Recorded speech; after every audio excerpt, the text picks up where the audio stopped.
आपके सामने ये वेक्टर का भगदड़ करते हैं हम लोग इसके ऊपर। हम जल्दी जल्दी थोड़ा थोड़ा जो जो बेसिक है उसको हम लोग कवर। वेक्टर्स अगर हम बात करें तो ज्यामितीय रूप से सदिश को एक रेखाखंड द्वारा व्यक्त किया जाता है, ठीक है ना। रेखाखंड ऐसे यू करके एक तीर के द्वारा, है ना, ऐसे एक तीर बना दिया जाता है ऐसे, और इसका मतलब होता है कि यह क्या है, वेक्टर है। क्या है यह, एक वेक्टर है। देखो वेक्टर के बारे में हम फाउंडेशन हम लोग वन शॉट कर रहे हैं, यानी कि इसी में आपको सब चीज बताना है ना, इसलिए पूरा डिटेल में बात तो करेंगे, लेकिन है ना थोड़ा जल्दी फ्री फरी आएंगे। हेलो दोस्त, तो ये हम लोग का वेक्टर का सिंबल है, ठीक है। जैसे उदाहरण वेक्टर ए बराबर, जैसे एक छोटा सा है वेक्टर ए, इसको कैसे करके वेक्टर ए भी लिखने, इसको पढ़ेंगे क्या, वेक्टर ए बी। यहाँ ए प्रारंभिक बिंदु है तथा अंतिम बिंदु। हाँ एक और बात ध्यान रखना है, जैसे वेक्टर ए बी लिखा है इसका मतलब है कि ए इनिशियल पॉइंट है और बी फाइनल पॉइंट है। वेक्टर बी ए लिखने का मतलब है वेक्टर बी का ये वाला इनिशियल है और ये वाला फाइनल है ना। इनिशियल या टर्मिनल उसको भी बोलते हैं, ठीक है ना, ये बिंदु कहलाता है। एक और चीज, अगर हमें मापांक को डिनोट करना है तो इसको मॉडुलस लगा देंगे, है ना, मॉडुलस लगा देंगे, ये बात ध्यान में रखना है। अगर मापांक को डिनोट करना है तो कुछ करेंगे नहीं, जैसे वेक्टर ए लिख देंगे और उसको ऐसे चढ़ा देंगे, हम लोग का मॉडुलस हो जाएगा। तो पहले तो एक बार कमेंट कर लो, कितने लोग, जितने लोग भी देख रहे हैं सारे के सारे लोग कमेंट करेंगे कि हाँ मैं देख रहा हूँ वेक्टर की क्लास, लिखेंगे वेक्टर वेक्टर वेक्टर। जो लोग भी देख रहे हैं लिखिए अभी वेक्टर वेक्टर वेक्टर। तो ये बात हम लोग को समझ में आ गया कि तीर ऐसे सिंबल और दोनों में परिणाम और दिशा दोनों होता है, उसको बोलते हैं वेक्टर। जैसे एग्जांपल भी देख लिया हम लोग, मॉडुलस को सूचित करने का तरीका हो गया, समझ गया कि ये मॉडुलस का मतलब होता है लेंथ, है ना, लेंथ, है ना, बहुत अच्छा बहुत अच्छा। तो लेंथ हम लोग का ये लेंथ, ये हम लोग का वेक्टर का सिंबल है ऐसे। और अगर वेक्टर ए भी लिखा है इसका मतलब होता है ये इनिशियल और ये फाइनल है। ये भी बात हम लोग को यहाँ तक समझ में आ गई, ठीक है। नेक्स्ट आगे की ओर, अरे ये क्या हो रहा है भाई, तो मिटेगा भाई। तो यहाँ तक बातें समझ में आ गई, बोलो यहाँ तक सही है। सारे लोग कमेंट करो, ये इतना बेसिक बात समझ गए कि वेक्टर क्या है, सूचित कैसे करते हैं, और फिर क्या बोलते हैं, इसके एग्जाम्पल्स क्या हैं, और मॉडुलस को कैसे सूचित करते हैं। आप ये बात इतना समझ गए होगे, है ना। तो आगे बढ़ते हैं, फिर सदिशों के अपन प्रकार के ऊपर अपन बातचीत करते हैं, सदिश के प्रकार, है ना, टाइप्स ऑफ वेक्टर्स की बात करते हैं, ठीक है। तो दो ही जन दिख रहे हैं क्या, बाकी सब नहीं दिख रहा हो, जो कमेंट करो जो दिख रहे हैं। तो सदिशों के प्रकार अपन टाइप्स ऑफ वेक्टर के बारे में बातचीत कर रहे हैं, टाइप्स ऑफ वेक्टर के बारे में अपन बातचीत कर रहे हैं। देखो पहला है जीरो वेक्टर और नल वेक्टर, इसको बोलते हैं शून्य सदिश हिंदी में। तो एक सदिश जिसका परिणाम शून्य है, शून्य सदिश कहलाता है। एक लाइन में याद रखना कि एक ऐसा सदिश जिसका जो मैग्नीट्यूड है ना जीरो हो, उसको हम लोग शून्य सदिश बोलते हैं। एक लाइन में जिसका इनिशियल और फाइनल पॉइंट एक ही पर हो, जैसे वेक्टर ए एक क्या है, वेक्टर ए एक क्या है, जीरो वेक्टर है। वेक्टर बी भी एक क्या है, जीरो वेक्टर है। क्यों, क्योंकि इसका इनिशियल और, है ना, इनिशियल और फाइनल पॉइंट एक ही बिंदु पर है ना, इसीलिए ये आपका वेक्टर है, जीरो वेक्टर है, ठीक है, या नल वेक्टर है। और इसको सूचित करने का तरीका ये है। आगे बढ़ते हैं, इकाई सदिश।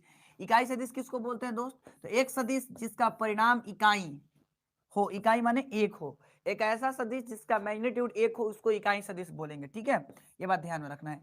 किसी इकाई सदिश ए की दिशा में इकाई सदिश को ए डैश द्वारा सूचित करते हैं। एक और बात, इसका प्रयोग हम लोग कहाँ करते हैं, है ना, विशाल हम समझ रहे भाई आप हो। तो इसका प्रयोग हम लोग करते हैं दिशा को बताने में, है ना, इसका प्रयोग कहाँ करते हैं, दिशा को बताने में। ये बात ध्यान में रखना है, इसका प्रयोग कहाँ करते हैं, दिशा को बताने में। और इसको कहाँ पढ़ते हैं, एक कैप, एक कैप लिख दे, इसको ए के ऊपर टोपी पढ़ा दें, एक कैप पढ़ते हैं, ठीक है ना, एक कैप पढ़ेंगे इसको, ठीक है।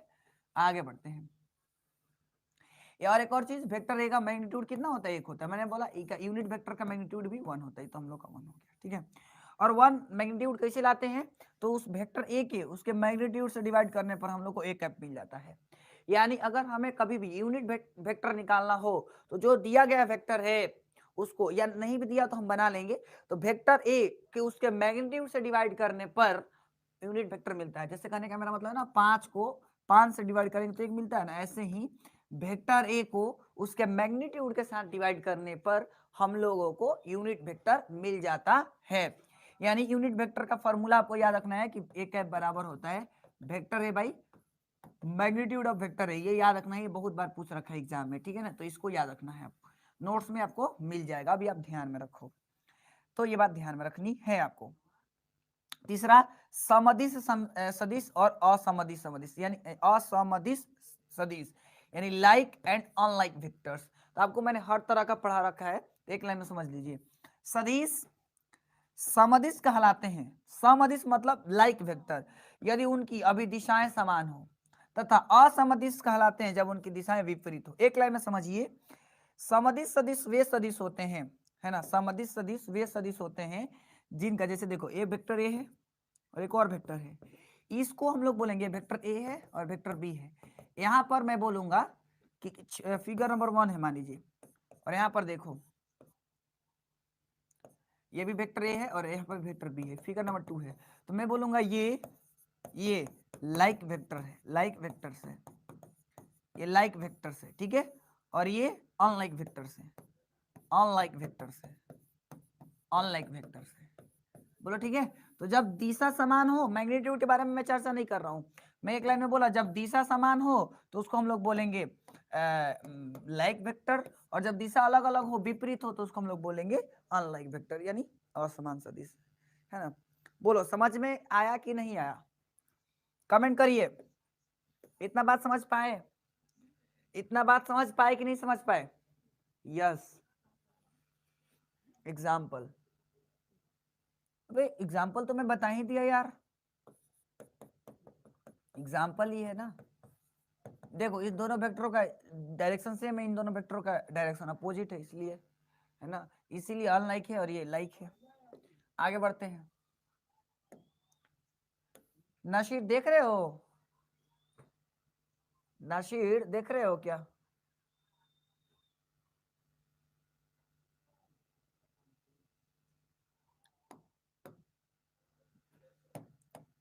नेक्स्ट, समरेखीय या समांतर सदिश, है ना, समरेखीय या समांतर सदिश, कोलिनियर और पैरेलल वेक्टर क्या होता है समझिएगा। सदिश जिनके समान अथवा समांतर आधार हो, एक लाइन में समरेखीय सदिश कहलाता है। संरेखीय सदिश का हम एक लाइन में आपको डिफिनेशन बताते हैं। कोई भी सदिश संरेखीय सदिश कहलाता है यदि वेक्टर है equal to lambda vector P हो, ठीक है, याद रखिएगा। कोई भी दो सदिश समरेखीय सदिश कहलाएंगे, सॉरी संरेखीय कहलाएंगे, है ना, कोलिनियर वेक्टर कहलाएंगे यदि vector A equal to lambda vector B हो, ठीक है। दो सदिशों को हम लोग कोलिनियर वेक्टर बोलेंगे अगर वेक्टर ए बराबर लैम्डा वेक्टर बी हो, ठीक है। हाँ भाई, कल नहीं, कल रिलेशन फंक्शन एंड प्रोबेबिलिटी होगा। अच्छा ये बिकी बताना, इतना टाइप्स आप पढ़े थे वेक्टर में, लाइक अनलाइक वेक्टर पढ़े थे क्या? तो आगे बढ़ते हैं। अगला, सह प्रारंभिक सदिश, को इनिशियल वेक्टर्स किसको बोलते हैं? सदिश जिनके प्रारंभिक बिंदु समान हो, सह प्रारंभिक सदिश कहलाता है। को इनिशियल का मतलब वे वेक्टर्स जिनकी शुरुआत एक जगह से हो, है ना, वे वेक्टर्स जिनकी शुरुआत एक जगह से हो। जैसे देखो, अबे जैसे देखो ये मान लो ये वेक्टर है और एक और वेक्टर है, ये देखो ये दोनों का दोनों वेक्टर एक ही बिंदु से शुरू हुआ है ना। तो कहने का मतलब ये है, हाँ चल रहा है चल रहा है चल रहा है विशाल। तो मैंने एक बोला, मैंने एक लाइन में बोला, सिंपल एक लाइन में, मैंने एक लाइन में बोला कि वे सारे वेक्टर्स जो एक जगह से शुरू हो, है ना, उसको हम लोग क्या बोलते हैं? कोइनिशियल वेक्टर, ठीक है। तो बहुत सारे जब वेक्टर एक बिंदु से किसी एक बिंदु से शुरू होते हैं तो उसको क्या बोलते हैं? कोइनिशियल वेक्टर बोलते हैं, उसको क्या बोलते हैं? कोइनिशियल वेक्टर बोलते हैं, बोलो ठीक है। आगे बढ़ते हैं। समतलीय सदिश किसको बोलते हैं? Coplanar vectors. तो सदिशों का निकाय समतलीय कहलाता है यदि उनके आधार समान हो और तल के समांतर हो, यानी दो सदिश जिनके प्रारंभिक बिंदु समान हो समतलीय होते हैं, किंतु तीन या अधिक सदिश समतलीय हो भी सकते और नहीं भी हो सकते। एक लाइन में समझो ना, ये बकवास हमने ऐसी मतलब आपको बता देता हूं। देखिए समतलीय सदिश का मतलब कोप्लेनर वेक्टर, जैसे देखो ये हम लोग का प्लेन है, इस वाले प्लेन पर अगर ये दोनों का दोनों वेक्टर लाई कर गया, चाहे मान लीजिए मैं एक प्लेन हूं, है ना, एरोप्लेन मत समझना मेरे को, मैं एक प्लेन हूं और इस मेरे प्लेन पर, है ना, ये मैं प्लेन हूं और मेरे ऊपर ऐसे है अगर कोई दो, यूं यूं करके, अब यूं है, अब ये हम लोग का चिपक गया, ये प्लेन में आ गया, एक प्लेन में आ गया, इसलिए इसको हम क्या बोलेंगे? समतलीय सदिश बोलेंगे, ठीक है। इसको हम क्या बोलेंगे दोस्त? समतलीय सदिश बोलेंगे। बात पकड़ में आई? समतलीय सदिश बोलेंगे, ठीक है ना, समझ में आ जाना। अच्छा समतलीय कब नहीं बोलेंगे? जैसे देखो मान लो एक वेक्टर ऐसे है और एक वेक्टर ऐसे निकल गया, तो एक वेक्टर मान लो आगे वहां निकल रहा है और एक वेक्टर कैसे एक प्लेन पर है, तो उस टाइम हम लोग उसको समतलीय नहीं बोलेंगे, उसको विषमतलीय बोलेंगे। बोलो ठीक है, आगे बढ़ते हैं। नए लोग सब्सक्राइब करो, लाइक करके जाओ, है ना। आगे बढ़ते हैं। नेक्स्ट, ये हम लोग हो गया संलग्न सदिश समझते हैं। को टर्मिनस वेक्टर सदिश जिनके सीधा बिंदु समान है, संलग्न सदिश कहलाता है। एक लाइन में समझ लेना। आगे बढ़ते हैं। ऋण सदिश निगेटिव वेक्टर किसको बोलते हैं? निगेटिव वेक्टर सिंपल जो उल्टा डायरेक्शन वाला होगा। देखो निगेटिव वेक्टर किसको बोलते हैं, देखो फिर से, अभी तो काम ही नहीं कर रहा है बेचारा, कब से चलते चलते थक गया ये भी, है ना। तो ऋण सदिश किसको बोलते हैं? निगेटिव ऑफ अ वेक्टर सदिश जिसका परिणाम सदिश ए के बराबर हो किंतु ए का ऋण सदिश कहलाता है, लेकिन दिशा विपरीत हो तो उसको हम लोग ऋण सदिश बोलते हैं। एक लाइन में समझना। लैग कर रहा है, लैग इसलिए कर रहा है यार क्योंकि समझ रहे हो ना, बेचारा 5 घंटा से आज टोटल इसको मैं 8 घंटा लगातार अभी चलाते आ रहा हूँ, 1 बजे से चला रहा हूँ अभी तक, अभी चल ही रहा है, तो थोड़ा सा समझ रहे हो ना। तो मैंने क्या बोला, नहीं लैग ये नहीं करता, थोड़ा सा हैंग टाइप का कर रहा है। लैग का मतलब थोड़ा लिखोगे कुछ देर बाद, है ना। आए चलो वो छोड़ो, हम अपने आते हैं ऋण सदिश पे। देखिए ऋण सदिश का मतलब, देखिए 2 वेक्टर इसमें होंगे, एक वेक्टर का जैसे देखो, है ना। ग्रहणी गुड इवनिंग, गुड इवनिंग। कुछ लोग अभी अभी जुड़ रहे हैं, लाइक करो शेयर करो। जैसे अब मैं 2 मार्क कर लेता हूँ शायद अगर हो जाए तो, कोई बात नहीं, समझने का प्रयास करिएगा दोस्त, 1 मिनट। देखो ये 2 ऐसे वेक्टर है same magnitude but different direction. हाँ एक लाइन में वही देखो, ये 2 ऐसे वेक्टर हैं जिनका मैग्नीट्यूड सेम है, लेकिन एक वेक्टर मान लो ऐसे वहां जा रहा है, ये तीर ऐसे है और एक ऐसे जा रहा है ना। तो एक ऐसे जा रहा है और एक ऐसे जा रहा है ना, ऐसे ऐसे जा रहा है। तो ऐसे ऐसे जा रहा है तो एक का डायरेक्शन इधर, एक का डायरेक्शन इधर है और मैग्नीट्यूड सेम है, तो इसलिए हम इसको बोलेंगे निगेटिव वेक्टर। अरे नहीं भाई लास्ट टाइम इसको क्यों लिखोगे, लेकिन हाँ जब मैं पीडीएफ भेजूँ ना तो उसको एक बार देख जरूर लेना है, ठीक है ना, समझ गए। तो ये हम लोग को समझ में आ गया। ऋण सदिश समझ गए। ऋण सदिश मतलब मैग्नीट्यूड सेम, डायरेक्शन अपोजिट एक दूसरे के। नेक्स्ट व्युत्क्रम सदिश, व्युत्क्रम सदिश नहीं पढ़े होगे, ऐसे बता देता हूं, एक्स्ट्रा डिफिनेशन है। रेसिप्रोकल ऑफ अ वेक्टर, एक सदिश जिसकी दिशा दिए गए सदिश ए के दिशा के समान हो किंतु परिणाम दिए गए सदिश के परिणाम के व्युत्क्रम के बराबर हो, तो उसको हम लोग व्युत्क्रम सदिश कहते हैं। जैसे देखो, जैसे मान लो ना एक लाइन में वेक्टर, देखो क्या होगा ना, ध्यान समझिएगा, 2 वेक्टर होगा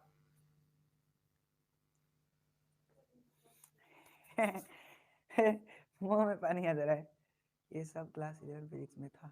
हाँ क्लास 11 का फिजिक्स में था। तो मैं हर, देखिए हमारा शुरू से ही पर्पस मतलब रहता है कि आपको बेसिक से नॉलेज दिया जाए, भले लेट ही सही लेकिन बेसिक से नॉलेज देंगे हम आपको। तो देखिए व्युत्क्रम सदिश वे सदिश होते हैं जिनके दो सदिश लेंगे, उन दोनों सदिश का ना डायरेक्शन सेम होगा। देखिए कर है ना कि सदिश ए की दिशा के समान होगा, है ना, दोनों सदिश का दिशा समान होगा, लेकिन जो परिणाम होगा ना वो दिए गए सदिश के व्युत्क्रम होगा। माने एक का अगर परिणाम 1/7 है तो दूसरे का परिणाम 1/7 होगा, एक का परिणाम अगर 8 है तो दूसरे का परिणाम 1/8 होगा।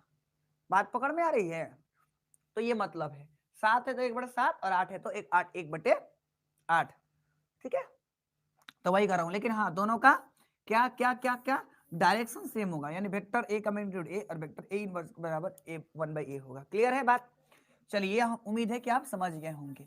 नेक्स्ट आगे बढ़ते हैं, स्थिति सदिश समझते हैं, यानी पोजीशन वेक्टर। तो देखिए सिंपल सदिश ओ ए जो एक स्थिर बिंदु ओ यानी जो बोल सकते हैं मूल बिंदु के सापेक्ष ए की स्थिति को व्यक्त करता है, बिंदु ए का स्थिति सदिश कहलाता है। देखिए स्थिति सदिश का मतलब क्या होता है ना, लैग कर रहा है सर, लैग नहीं, लैग नहीं कर रहे, कहाँ कर रहे, कहाँ कर रहा है, छोड़िए ना कोई बात नहीं, इधर पढ़ा जाए। तो मैंने एक काम बोला, एक बार नहीं बंद करके ओपन करूंगा सब पीडीएफ बर्बाद हो जाएगा, छोड़ो ना, पढ़िए पढ़ा जाए इस पर, ठीक है।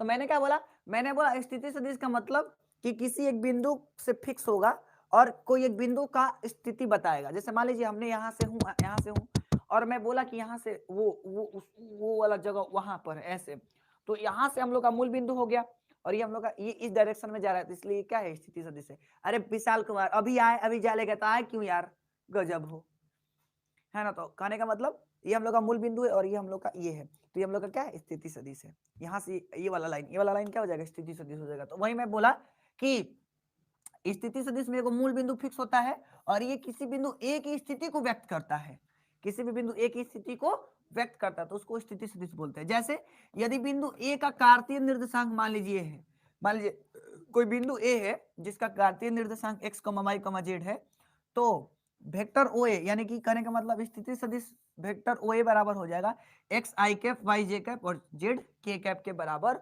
हो जाएगा। इस बात को आपको समझ में, है ना, समझ लेनी है, इस बात को आपको, है ना, समझ लेनी है। ठीक है, आगे बढ़ते हैं। सदिशों की समानता के बारे में बात करें, इक्वालिटी ऑफ वेक्टर्स।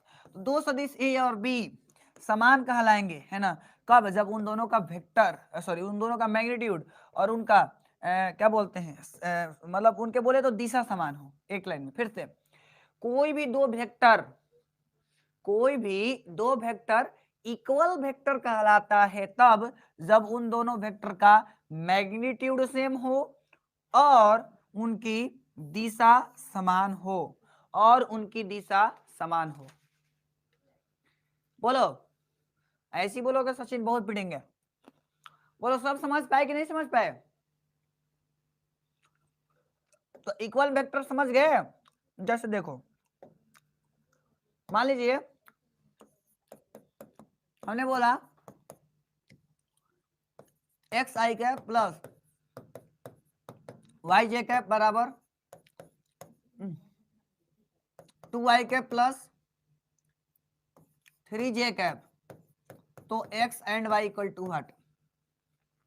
जैसे मान लीजिए हमने बोला ये दोनों समान सदिश है, यदि समान सदिश है तो, समान है तो माने समान सदिश है, अगर ये, तो अगर ये समान सदिश है तो सिंपल बात x x के बराबर हो जाएगा, y y के बराबर हो जाएगा, मतलब x वाला पट्टी x वाला के बराबर, यानी i कैप के बराबर, यानी x का वैल्यू 2 और y का वैल्यू 3। ये हम लोग का हो गया। यानी इक्वल वेक्टर वो होता है 2 और 3। अरे गजब सोमी आ गई, बहुत अच्छा। यानी लो हम फिर आ गए नहीं तो मतलब हमने क्या समझ लिया, हमने ये समझ लिया कि इक्वल वेक्टर तो वो होते हैं जिनका मैग्नीट्यूड और डायरेक्शन दोनों समान होते हैं। ठीक है, आगे बढ़ते हैं। अब इस पर थोड़ा सा हम विचार कर लेते हैं, ऐसे खैर आप पढ़े होंगे जरूर। सदिशों का योग यानी एडिशन ऑफ वेक्टर्स की बात करते हैं, है ना। एडिशन ऑफ वेक्टर्स क्या होता है समझिएगा। सदिश योग का त्रिभुज नियम, त्रिभुज एबीसी में मान लीजिए वेक्टर ए बी बराबर ए है, वेक्टर बी सी बराबर बी है और वेक्टर ए सी बराबर सी है, तो vector A B plus vector B C plus vector A C बराबर, यानी कि यथार्थ मतलब ए प्लस बी बराबर सी, तो इसको बोलते हैं हम लोग क्या, ट्रायंगल लॉ, है ना, triangle law, addition of vectors, है ना, ट्रायंगल लॉ होता है, त्रिभुज नियम। क्या होता है एक लाइन में आप समझाते, देखिए मान लीजिए आप एक वेक्टर लेते हैं, समझाता हूं समझिएगा। मान लीजिए आप एक वेक्टर ले लिए, ठीक है, और एक और वेक्टर आप ले लिए यूं करके, यूं आप वेक्टर एक और लेते हैं, ये वेक्टर ए है और ये वेक्टर बी है। अब हमें एक ऐसा वेक्टर चाहिए जो इन दोनों का मैग्नीट्यूड हो, जो इन दोनों का मतलब परिणामी सदिश हो, है ना। तो वो कहां से जाएगा, तो आंसर ये खींचेंगे। परिणामी सदिश पहचानने का तरीका कैसे है भाई, तो परिणामी सदिश पहचानने का एक लाइन में मेथड है कि जहां पर ये दोनों तीर मिलते हो, ये तीर दोनों तीर मिल जाए, ये तीर और ये तीर दोनों तीर अगर मिले तो उसको हम लोग परिणामी बोलते हैं, और पीछे दोनों ये बिना तीर वाला मिलना चाहिए, यानी हेड हेड में मिलना चाहिए और टेल टेल में मिलना चाहिए, शीर्ष शीर्ष और पूंछ पूंछ में अगर मिल जाए तो हम लोग बोलेंगे कि वह परिणामी सदिश है। जैसे देख लो इसका ये दोनों मिल रहा है और इसका दोनों का सेम यहाँ पर मिल रहा है, इसीलिए इस वाले वेक्टर को क्या बोलेंगे हम लोग, परिणामी वेक्टर, और ये वेक्टर मान लो सी के बराबर है ना, तो इसी को हम लोग बोलते हैं ट्रायंगल लॉ। बोलो पकड़ में आई बात। ट्रायंगल लॉ क्या है समझिए, ट्रायंगल लॉ का मतलब कि जहां पर दो मिले ऐसे, है ना, और जहां पर ये दो पूंछ और दो हेड, दो टेल और दो हेड मिल जाए उसको हम लोग बोलते हैं, है ना, ए माइनस बी कब होता है? जब घटाएंगे तब, जब घटाएंगे तब दो त्रिभुज का नियम, जब हम लोग दो सदिशों को घटाएंगे ना तो ए माइनस बी निकालेंगे, ए माइनस बी लिखेंगे। जी सर, ठीक है, हमारा घटाएंगे तो ए माइनस बी लिखेंगे। अभी तो एडिशन कर रहे हैं क्योंकि योग नियम है ना, अभी घटा वाला भी आएगा। आगे बढ़ते हैं। अब इसके बाद होता है पैरेललोग्राम। इसके बाद क्या होता है? पैरेललोग्राम, यानी सदिश योग का समांतर चतुर्भुज नियम। सदिश योग का समांतर चतुर्भुज नियम, तो ये भी कुछ खास नहीं है, वही है, थोड़ा सा समझ लेना। तो देखिए, सदिश योग का समांतर चतुर्भुज नियम क्या होता है, समझने का प्रयास करते हैं अपन। तो सदिश योग का समांतर चतुर्भुज नियम क्या है, समझिए। एक लाइन में मान लीजिए एक समांतर चतुर्भुज है ना, एक समांतर चतुर्भुज है ना, तो एक समांतर चतुर्भुज है ओ ए बी सी में, और वेक्टर ओ ए को मैंने ए मान लिया, वेक्टर ओ बी को मैंने बी मान लिया, वेक्टर ओ सी को मैंने सी मान लिया, ठीक है। तो इस तरीके का मैंने एक बना दिया पैरेललोग्राम, ठीक है, समांतर चतुर्भुज। तो ऐसा है कि वेक्टर ओ ए के बराबर है, वेक्टर ए के बराबर है। सिंपल सी बात है कि ये वाला ऐसे जा रहा है, ऐसे जा रहा है, और ये वाला कैसे जाएगा, ऐसे जाएगा, है ना, और ये वाला ऐसे जाएगा, ठीक है, ओके।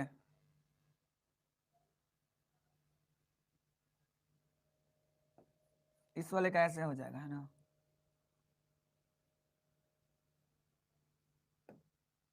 ओके,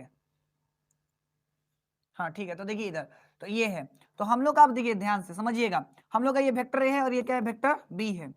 तो यहां से देखो ये वेक्टर बी जा रहा है इधर, ठीक है, दोनों का हम लोग का क्या मिला, इधर टेल, देखो चेक कर लो, ये वाला इधर जा रहा था ऐसे, तो इन दोनों का यहाँ पॉइंट मिल रहा है, और फिर जब आगे बढ़ा रहे हैं तो ये और ये, यानी इसका यहाँ पर आके मिल रहा है, इसका मतलब इसका, इसका और इसका, इसका और इसका रिजल्टेंट कौन हुआ, तो आंसर ये वाला वेक्टर हुआ।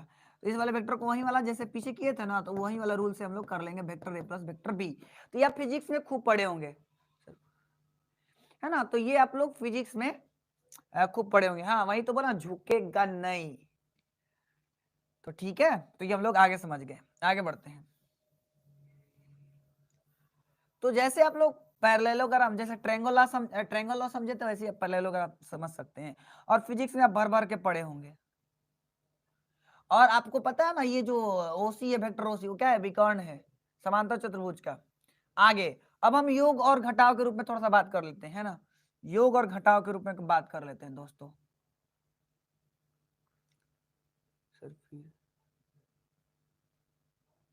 सर फायर है क्यों?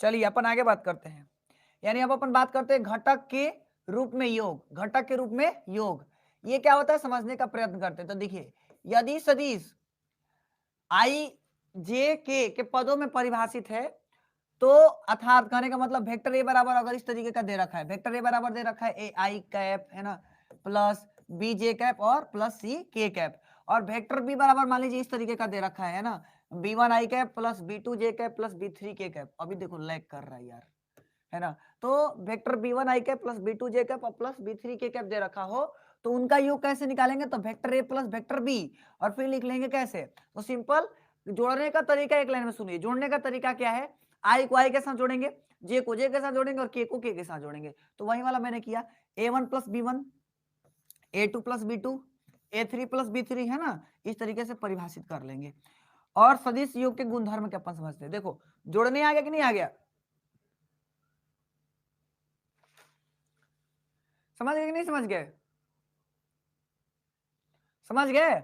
मैंने बोला आई को आई के साथ जोड़ना है, जे को जे के साथ जोड़ना है, के को के साथ जोड़ना है। गुणधर्म, पहला द्विआधारी संक्रिया, पहला प्रॉपर्टी ये याद रखना है कि दो सदिशों का योग सदैव सदिश होता है, सिंपल सी बात, दो सदिश को जोड़ेंगे तो सदिश ही मिलेगा, ठीक है। आगे क्रम विनिमयता नियम याद रखना, vector A plus vector B बराबर vector B plus vector A होता है।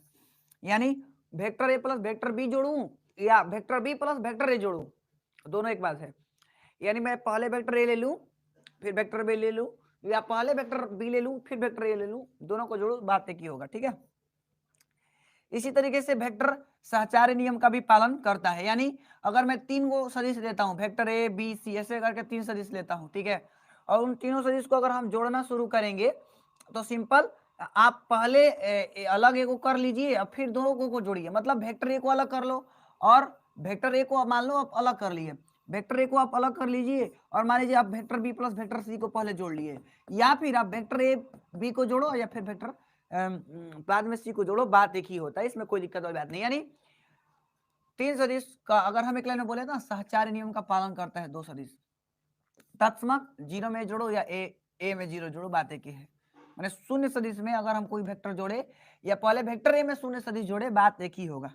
योज प्रतिलोम वही एक ऐसा, जैसे हमारा 2 का योज प्रतिलोम क्या है तो -2 है, सिंपल, क्योंकि योज प्रतिलोम का मतलब होता है कि आपको जोड़ने पर 0 आ जाए, है ना। योज प्रतिलोम का मतलब जोड़ने पर 0 आ जाए, यह बात समझ चुके हैं क्लास 8 से ही। यानी योज प्रतिलोम किसको बोलेंगे तो vector A plus minus vector A, है ना, बराबर, या फिर माइनस वेक्टर ए लू फिर प्लस वेक्टर ए ले लू, बात क्या होगा 0 ही होगा। बात पकड़ में आ गई, तो उसको हम लोग योज प्रतिलोम बोलते हैं। नेक्स्ट, अब आगे बात करते हैं व्यवकलन, घटाव की बात करते हैं। तो वही घटाव को कैसे सूचित करेंगे, a माइनस बी से, a माइनस बी से सूचित कर लेंगे, इसमें कोई दिक्कत वाली बात नहीं है। घटाते का सूचित मतलब फॉर्मूला क्या होगा तो वही वाला फॉर्मूला है ना, वही वाला फॉर्मूला क्या करेंगे हम, सिंपल मतलब आई कैप आई में आई कैप है ना, यानी क्या करेंगे आई कैप वाले को आई कैप के साथ घटाएंगे, जे कैप वाले को जे कैप के साथ घटाएंगे और के कैप वाले को के कैप के साथ घटाएंगे। ठीक है, आगे अगर कोई वेक्टर है a बराबर इतना और कोई वेक्टर b बराबर इतना है, तो ये पैरेलल अगर है तो पैरेलल है, इसका मतलब है a1 by a2 b1 by b2 और a3 बाई मतलब a1 बाई b1 बराबर a2 बाई b2 बराबर a3 बाई b3 बराबर लैम्डा आना चाहिए। मतलब फिर से सुन लो, दो कोई भी सदिश अगर समांतर सदिश है तो उनका रेशियो जब हम निकालेंगे ना तो एक कांस्टेंट वैल्यू आएगा, उसको हम लोग लैम्डा बोलते हैं।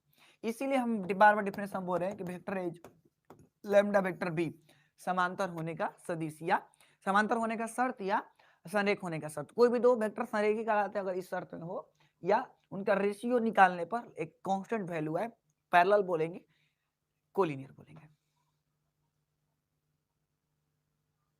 कौन है, किसको नींद लग रहा है, कहने छड़िया, देख लो कीपैड दिख रहा है तुमको, कीपैड वाला दिख रहा है, इसी से मारेंगे डंडा से। लाइक करो शेयर करो। चलो अब आइए क्वेश्चन पर भागदौड़ करते हैं, बनाइए जल्दी बनाइए। ठीक है जल्दी जल्दी हो जाएगा, बोलो बनाओ जल्दी, इसका आंसर जल्दी बनाओ।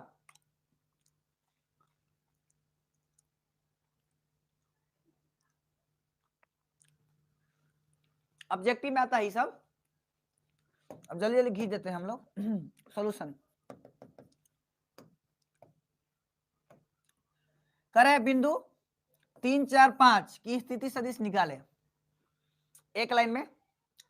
मान लेते हैं वो बिंदु कुछ भी है, माना कि यह बिंदु,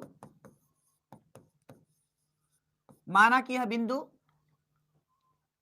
P है, माना कि यह बिंदु क्या है P है, मतलब ये जो बिंदु, ये जो निर्देशांक है वो किसी ना तो किसी बिंदु का ही ना होगा, तो मान लिया वो बिंदु का निर्देशांक क्या है P है, इसलिए वेक्टर OP बराबर क्या हो जाएगा 3i cap plus 4j cap plus 5k cap.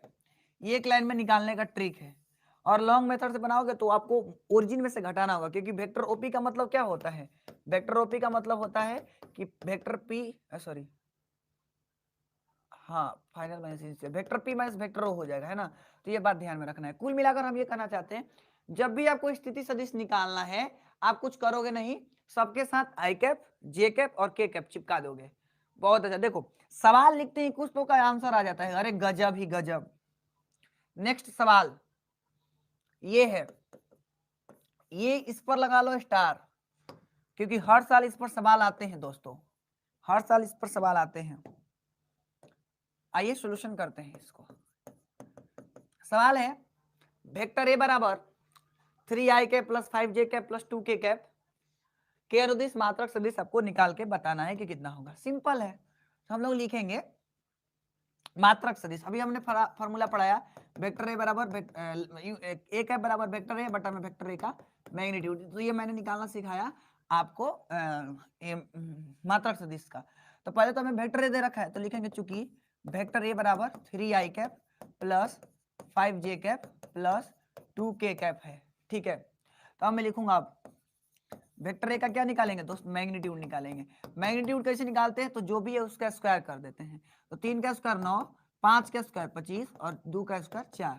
तो हम लोग का कितना हो जाएगा, 25 9 34 और 34 4 38 हो जाएगा, रूट 38 हो जाएगा। लिखेंगे अब चूंकि ए कैप बराबर वेक्टर ए बटा में इसका मैग्नीट्यूड, बटा में इसका मैग्नीट्यूड। तो वेक्टर ए कितना दे रखा है हम लोग को दोस्त, हम लोग को दे रखा है ये वाला, यानी 3i cap plus 5j cap plus 2k cap, और बटा में क्या लिखना है इसका मैग्नीट्यूड। मैग्नीट्यूड बोले तो रूट 38 हम लोग का कंप्लीट रहा, हम लोग का कंप्लीट रहा। अरे 50 लाइक अभी तक नहीं पूरा किए, बहुत गलत बात है यार, बहुत गलत बात है। आप लोग शेयर वेयर नहीं कर रहे हो, शेयर करो, 50 लाइक पूरा करवाओ जल्दी। चलिए आगे बढ़ते हैं, नेक्स्ट सवाल बिना लेट किए। नेक्स्ट सवाल, सवाल क्या है समझिएगा। सॉल्यूशन हम लोगों से क्या बोला है वो समझिए। हम लोगों से बोला गया है वेक्टर ए बराबर इतना दे रखा है, एक सदिश है तो इसका द्विक अनुपात एवं द्विक कोसाइन ज्ञात करें। आप हमें जल्दी बनाइए, लिखने नहीं आ रहे। अरे कोई बात नहीं, हम समझ रहे हैं, कोई बात नहीं, कोई बात नहीं। इसका आंसर बताओ, इसको तो लिखने आएगा ना जी, इसका आंसर बताओ आप लोग। चलो मैं बता देता हूं, द्विक अनुपात पहले लिख देता हूं, चूंकि वेक्टर ए बराबर क्या दे रखा है 5i कैप, अरे 5i cap minus 4j cap plus 3/2k cap. अब लिखूंगा इसलिए द्विक अनुपात, द्विक अनुपात का मतलब हमने क्या बताया था, द्विक अनुपात का मतलब होता है एक्स जो आई कैप जे कैप और के कैप के जो पड़ोसी है उसी को बोलते हैं द्विक अनुपात। तो हम लोग हो जाएगा 5 माइनस 4 और 3/2, यानी द्विक अनुपात हम लोग का ये वाला हो जाएगा। बोलो क्लियर जी, बात तो सही है। अब लिखेंगे, अब हमें क्या बताना है, द्विक कोसाइन। द्विक कोसाइन का मतलब होता है एल एम एन, है ना। द्विक कोसाइन का मतलब क्या होता है दोस्तों, एल एम एन, है ना। और एल एम एन का मैंने फॉर्मूला पढ़ा रखा है ना, तो एल बराबर फॉर्मूला हमने पढ़ा रखा है, लिखेंगे चूंकि एल बराबर A upon under root A square plus B square plus C square, है ना। तो ए का वैल्यू कितना है 5 है, और बटा में अंडर रूट ए का एक बार मैग्नीट्यूड निकाल लेते हैं। तो 5 का स्क्वायर 25 माइनस 4 का स्क्वायर 16, और उसका करेंगे तो 9/4। तो इस पर एक बार जोड़ लेते हैं, तो 5 बटा में अंडर रूट हम लोग का कितना हो जाएगा, 25 चौका 100 हो गया, प्लस 16 चौका 64 64 हो गया, प्लस 9 का 9 और बटा में 4। तो ये हम लोग का 5 बटा में अंडर रूट, तो देखना ये हम लोग का कितना हो जाएगा 100 और 173 हो गया, रूट 173 बटा में 4 हम लोग का कंप्लीट रहा। ये भी बोल सकते हैं। बोलो कोई दिक्कत वाली बात है, कमेंट करो। ये देखो मक्खी इस पर बैठ रही है, बोलो सही है।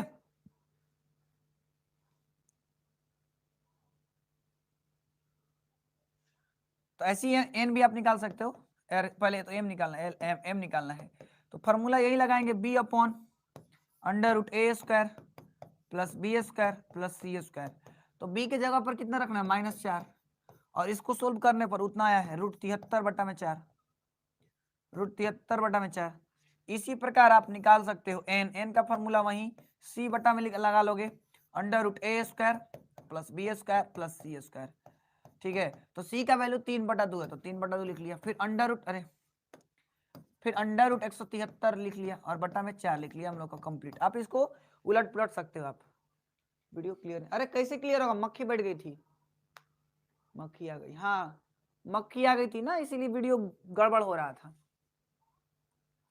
अब सही है क्या, बोलो ठीक है, हो गया। भाग गई, भगा दिए। भागेगा नहीं कैसे, बहुत पीड़ेंगे उसको। नहीं, आगे बढ़ते हैं। नेक्स्ट ये लगा लो, इंपॉर्टेंट ऑब्जेक्टिव में आता है। करे समान परिणाम वाले दो सदिश का उदाहरण लिखिए। देखिए, जब भी आपको समान परिणाम वाले दो सदिश का उदाहरण लिखना है ना, तो आप क्या करोगे, लिख लोगे लेट वेक्टर ए बराबर 2i cap plus 3j cap plus 4k cap. अब कुछ भी लिख लोगे, ये नहीं कि मैंने जो बोर्ड पर लिखा वही लिखोगे। आपका मन है 5i कैप लिखे, 5j कैप लिखे और 6k कैप लिखे, तो वो लिखो। मतलब बे गजब, ये मक्खी यार वहीं पर आके बैठ रही है। तो मैंने क्या बोला, मैंने बोला कि आप कुछ भी लिख सकते हो। हाँ, यहाँ भी कट गया है लाइट, लेकिन एंड वेक्टर भी निकालने का तरीका क्या है, छोड़िए ना, आपको लिखना थोड़ी ना, आपको तो देखना है, केवल देखना है। वेक्टर भी का लिखने का तरीका क्या होगा, इसको 2i कैप, बस सिंबल खाली चेंज कर दो, खाली प्लस लिखो तो माइनस लिख दो, आपका ये आंसर हो गया। चेक कर लो, जांच भी कर सकते हो, जांच।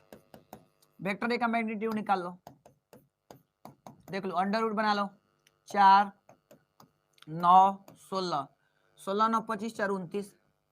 अच्छा, वेक्टर बी का निकाल लो, है ना, वेक्टर बी का निकाल लो, तो देखो 4 -3 का स्क्वायर 9 -4 का स्क्वायर 16, 16 9 25 4 29, रूट 29 आ गया कि नहीं आ गया। ठीक है, अब देखेंगे चूंकि वेक्टर ए का मैग्नीट्यूड और वेक्टर बी का मैग्नीट्यूड बराबर है, तो हमने दो सदिश का उदाहरण दे दिया। बोलो ठीक है, समझ पाए कि कैसे देना है। अनुभा कुमारी गजब, अरे गजब, गजब ही गजब। बोलिए बाकी के लोगों को समझ में आ रहा है कैसे देना है, हमें जरा जल्दी बताइए, आप लोगों को समझ में आया कैसे देना है दो उदाहरण।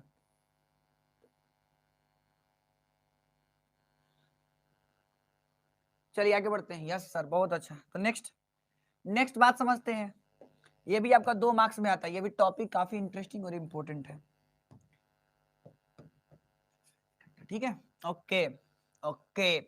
कह रहे दो बिंदुओं को मिलाने वाला सदिश वेक्टर ए बी बराबर इतना दे रखा है, और इसका हमें क्या करना है दोस्तों, हमें एक लाइन में सिंपल क्या करना है, एक लाइन में हमें इसका क्या निकालना है, हमें इसका मिला दो बिंदुओं को मिलाने वाला सदिश का अगर निकालना है ना, तो ऐसे निकालते हैं। तो आपको डिटेल में हम नहीं बताएंगे, आपको बस डायरेक्ट फॉर्मूला लिख दिया, दो बिंदुओं को मिलाने वाला सदिश निकालना है, तो वेक्टर ए बी बराबर x2 - x1 i कैप कर देना है, y2 - y1 j कैप कर देना, और z2 - z1 k कैप कर देना। ठीक है, आप वो हस्ती हो जो आप नहीं जानते, हम जानते हैं। मतलब आप इतना तेज, मतलब इतना पेशेंस आपके अंदर है ना, क्या ही कहूं। आप मतलब आप इतना देर से पढ़ रहे हो यार, गजब, बहुत अच्छा, आपके लिए क्लैपिंग, बहुत अच्छा। आप सही में आप कोहिनूर हो, एकदम कोहिनूर ही रहो। मजा आ रहा है सर, एकदम मजा आएगा। सही में आप एकदम मतलब वो हो जो आप खुद नहीं जानते हो, हम जानते हैं कि आप कितना, आपके अंदर क्षमता है, एबिलिटी है, आप हर एक चीज कर सकते हो, क्योंकि आप इतना देर टिक गए ना, आपके जैसा कोई नहीं है। बताओ 5-5 घंटा लगातार पढ़ रहे हो, कभी कभी 8-8 घंटा पढ़ा रहा हूँ, कभी 12 घंटा पढ़ा रहा हूँ, और पढ़ ले रहे हो। इतना कोई नहीं कर सकता, इतना आप खतरनाक तरीके से आप पढ़ ले रहे हो ना, इसके जैसा कोई नहीं पढ़ेगा, आप ही लोग केवल पढ़ सकते हो। ये हो आप लोग के अंदर एबिलिटी है, वो यू कैन डू एवरीथिंग, आप हर एक चीज कर सकते हो, हमें पता है, मेरे स्टूडेंट्स हर एक चीज कर सकते हैं, है ना। चलिए इस सवाल को करते हैं। करें वो बिंदु ये दे रखा है, हम लोगों से पूछा है को मिलाने वाली रेखा को मिलाने वाली ए से बी की तरफ दिष्ट सदिश निकालना है। तो हमें क्या करेंगे ना, सबसे पहले, बहुत अच्छा, गजब गजब शोमी, बहुत अच्छा। तो सबसे पहले हम क्या करेंगे, लिखेंगे वेक्टर ओ ए, है ना, वेक्टर ओ ए निकाल लेंगे, है ना, वेक्टर ओ ए, इसको कैप के फॉर्म में लिखेंगे, I cap plus 2j cap plus 3k cap. ठीक है, एंड इसको निकाल सकते हैं वेक्टर ओ बी, इसको हम लोग लिख सकते हैं 2i cap minus 3j cap minus 4k cap. बोलो ठीक है, ये हम लोग का हो गया। ठीक है ना, अब लिखेंगे अब वेक्टर ए बी, तो वेक्टर ए बी कैसे निकालेंगे, तो वहीं अंतिम माइनस प्रारंभिक, यानी vector O B minus vector O A, formula वही है, मतलब वो x2 - x1 का i cap plus y2 minus y1 का j cap plus z2 minus z1 का k कैप। ठीक है, तो वही वाला फॉर्मूला लगाते हैं। तो x2 कितना है, देखो ये 2 है, तो 2 में से एक गया तो एक यानी कि i कैप हो गया। फिर देखो ये हम लोग का माइनस का 3, तो माइनस का 3 प्लस का 2 यानी कि एक मिनट माइनस की 3 का प्लस का 2 यानी माइनस का j कैप। बहुत अच्छा। फिर ये देखो माइनस का 4 और प्लस का 3 यानी माइनस का k कैप। ये भी हम लोग का कंप्लीट रहा। चलिए सोमी का जवाब ही आ गया। सर रेडियो चल रहा है क्या? नहीं रेडियो नहीं चल रहा है, बगल में थोड़ा सा एक मोबाइल में गाना या जो भी है बज रहा है, 7 आ रहा है। ये नहीं आया क्या सुमित, क्या आ रहा है आपका?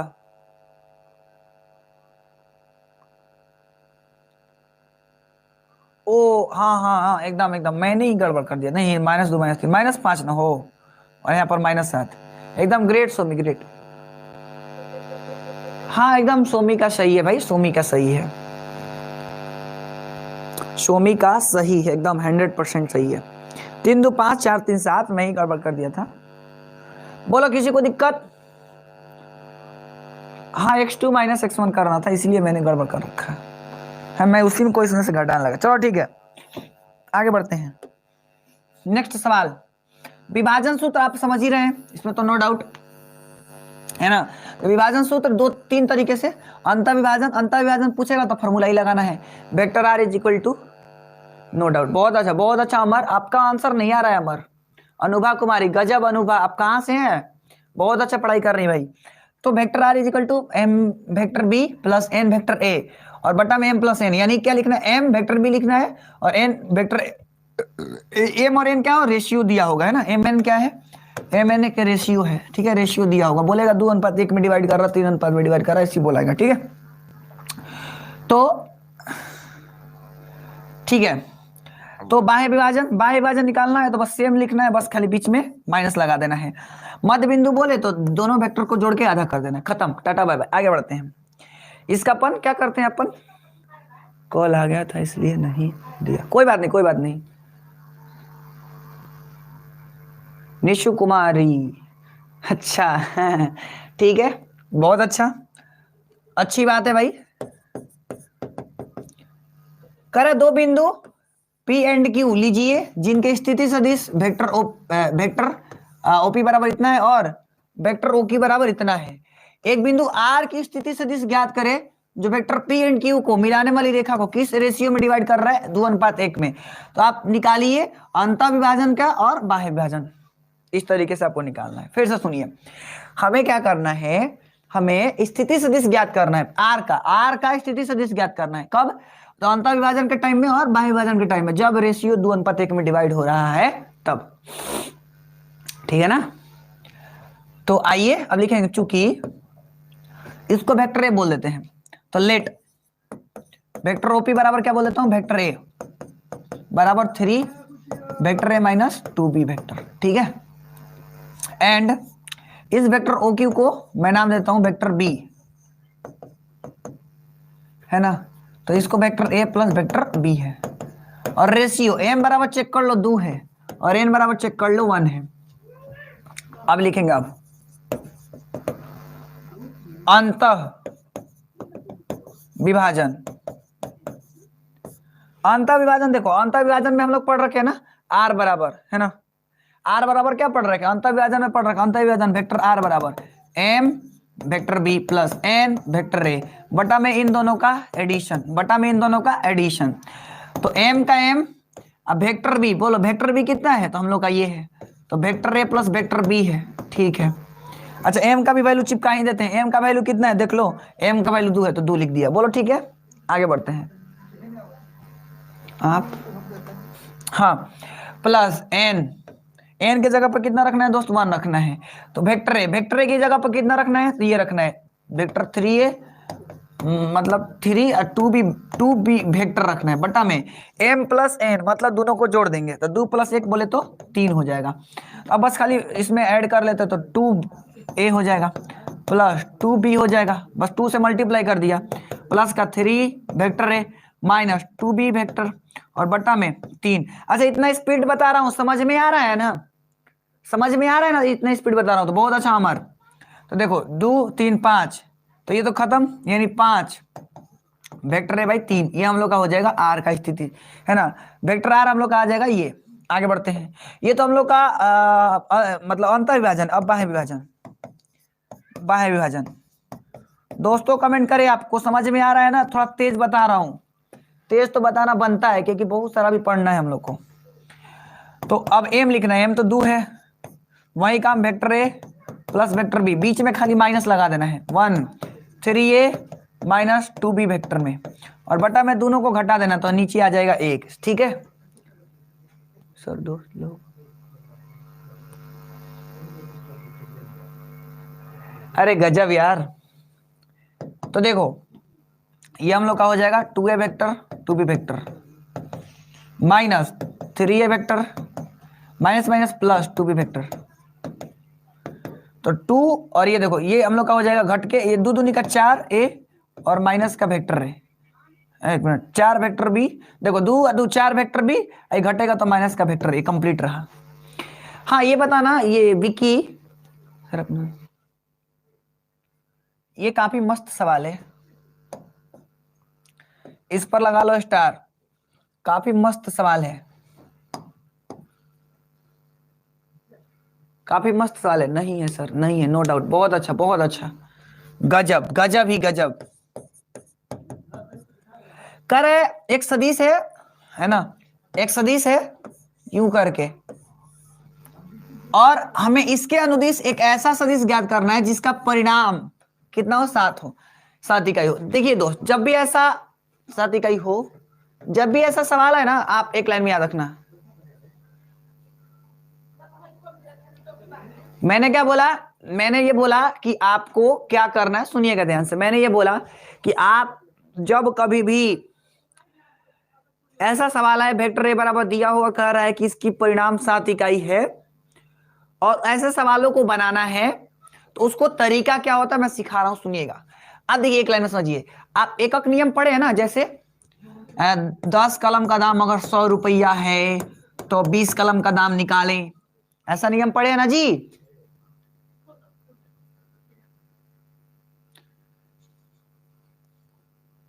हाँ बताऊंगा भाई, मैं वो भी बताऊंगा, उसमें से ही टच करेगा इस बात की, मैं बताऊंगा, इसको लेकर आप टेंशन मत लीजिए। मैंने बोला 10 वो का कलम का दाम 100 रुपया तो 20 कलम का दाम निकालिए, है ना, है ना। तो इसी तरीके से हम लोग को क्या करना है, पहले देखो, तो ऐसे सवालों में हम लोग क्या करते थे बताओ, पहले हम लोग ऐसे सवालों में तो एक कलम का दाम निकाल देते थे, एक कलम का दाम 10 रुपया है, फिर जितना पूछता था उससे हम लोग गुना कर देते थे, है ना, उससे हम लोग फिर गुना कर देते थे। तो सिमिलरली ऐसे ही यहां पर भी करेंगे, पहले हम इसका यूनिट वेक्टर निकालेंगे और फिर इससे किससे गुना कर देंगे, 7 से गुना कर देंगे और हम लोग का आंसर आ जाएगा। बोलो बात पकड़ में आई, मैंने क्या बोला, मैंने बोला कि आपको जब भी ऐसा पूछे यूनिट वेक्टर निकालना है फिर 7 से मल्टीप्लाई कर देना है, क्लियर। तो मैं वही काम करने वाला हूं, लिखूंगा चूंकि वेक्टर ए बराबर क्या है, आई कैप माइनस 2j कैप है, ठीक है ना। ओके सर, तो पहले वेक्टर दे रखा, अब इसका एक मैग्नीट्यूड निकालेंगे, इसलिए मैग्नीट्यूड है कैसे, तो अंडर रूट 1 का स्क्वायर और 2 का स्क्वायर 4, तो करेंगे तो √5 आ जाएगा। अब लिखूंगा चूंकि यूनिट वेक्टर बराबर क्या होता है, यूनिट वेक्टर बराबर हो जाता है क्या, vector A by magnitude of vector ए। बोलो ठीक, तो वेक्टर ए कितना दे रखा है हम लोग का, आई कैप माइनस 2j कैप, और मैग्नीट्यूड ऑफ वेक्टर ए कितना है, √5 है। तो देखो हमारे पास वेक्टर ए निकल के आ गया है, अब हम कोई भी वेक्टर पूछ ले तो निकाल सकते हैं, तो लिखेंगे अब 7 परिणाम वाला सदिश, क्या करेंगे 7 गुना vector A cap, simple simple.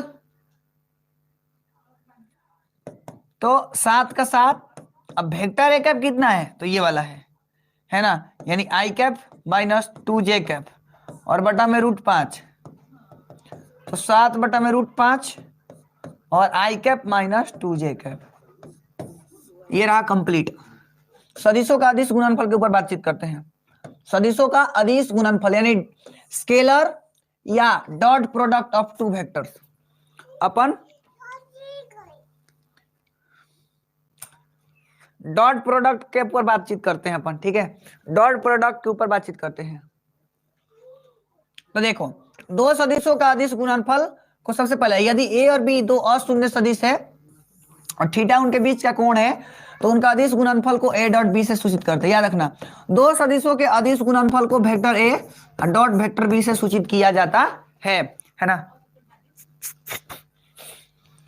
अभी आप पढ़िए, ठीक है ना विक्की।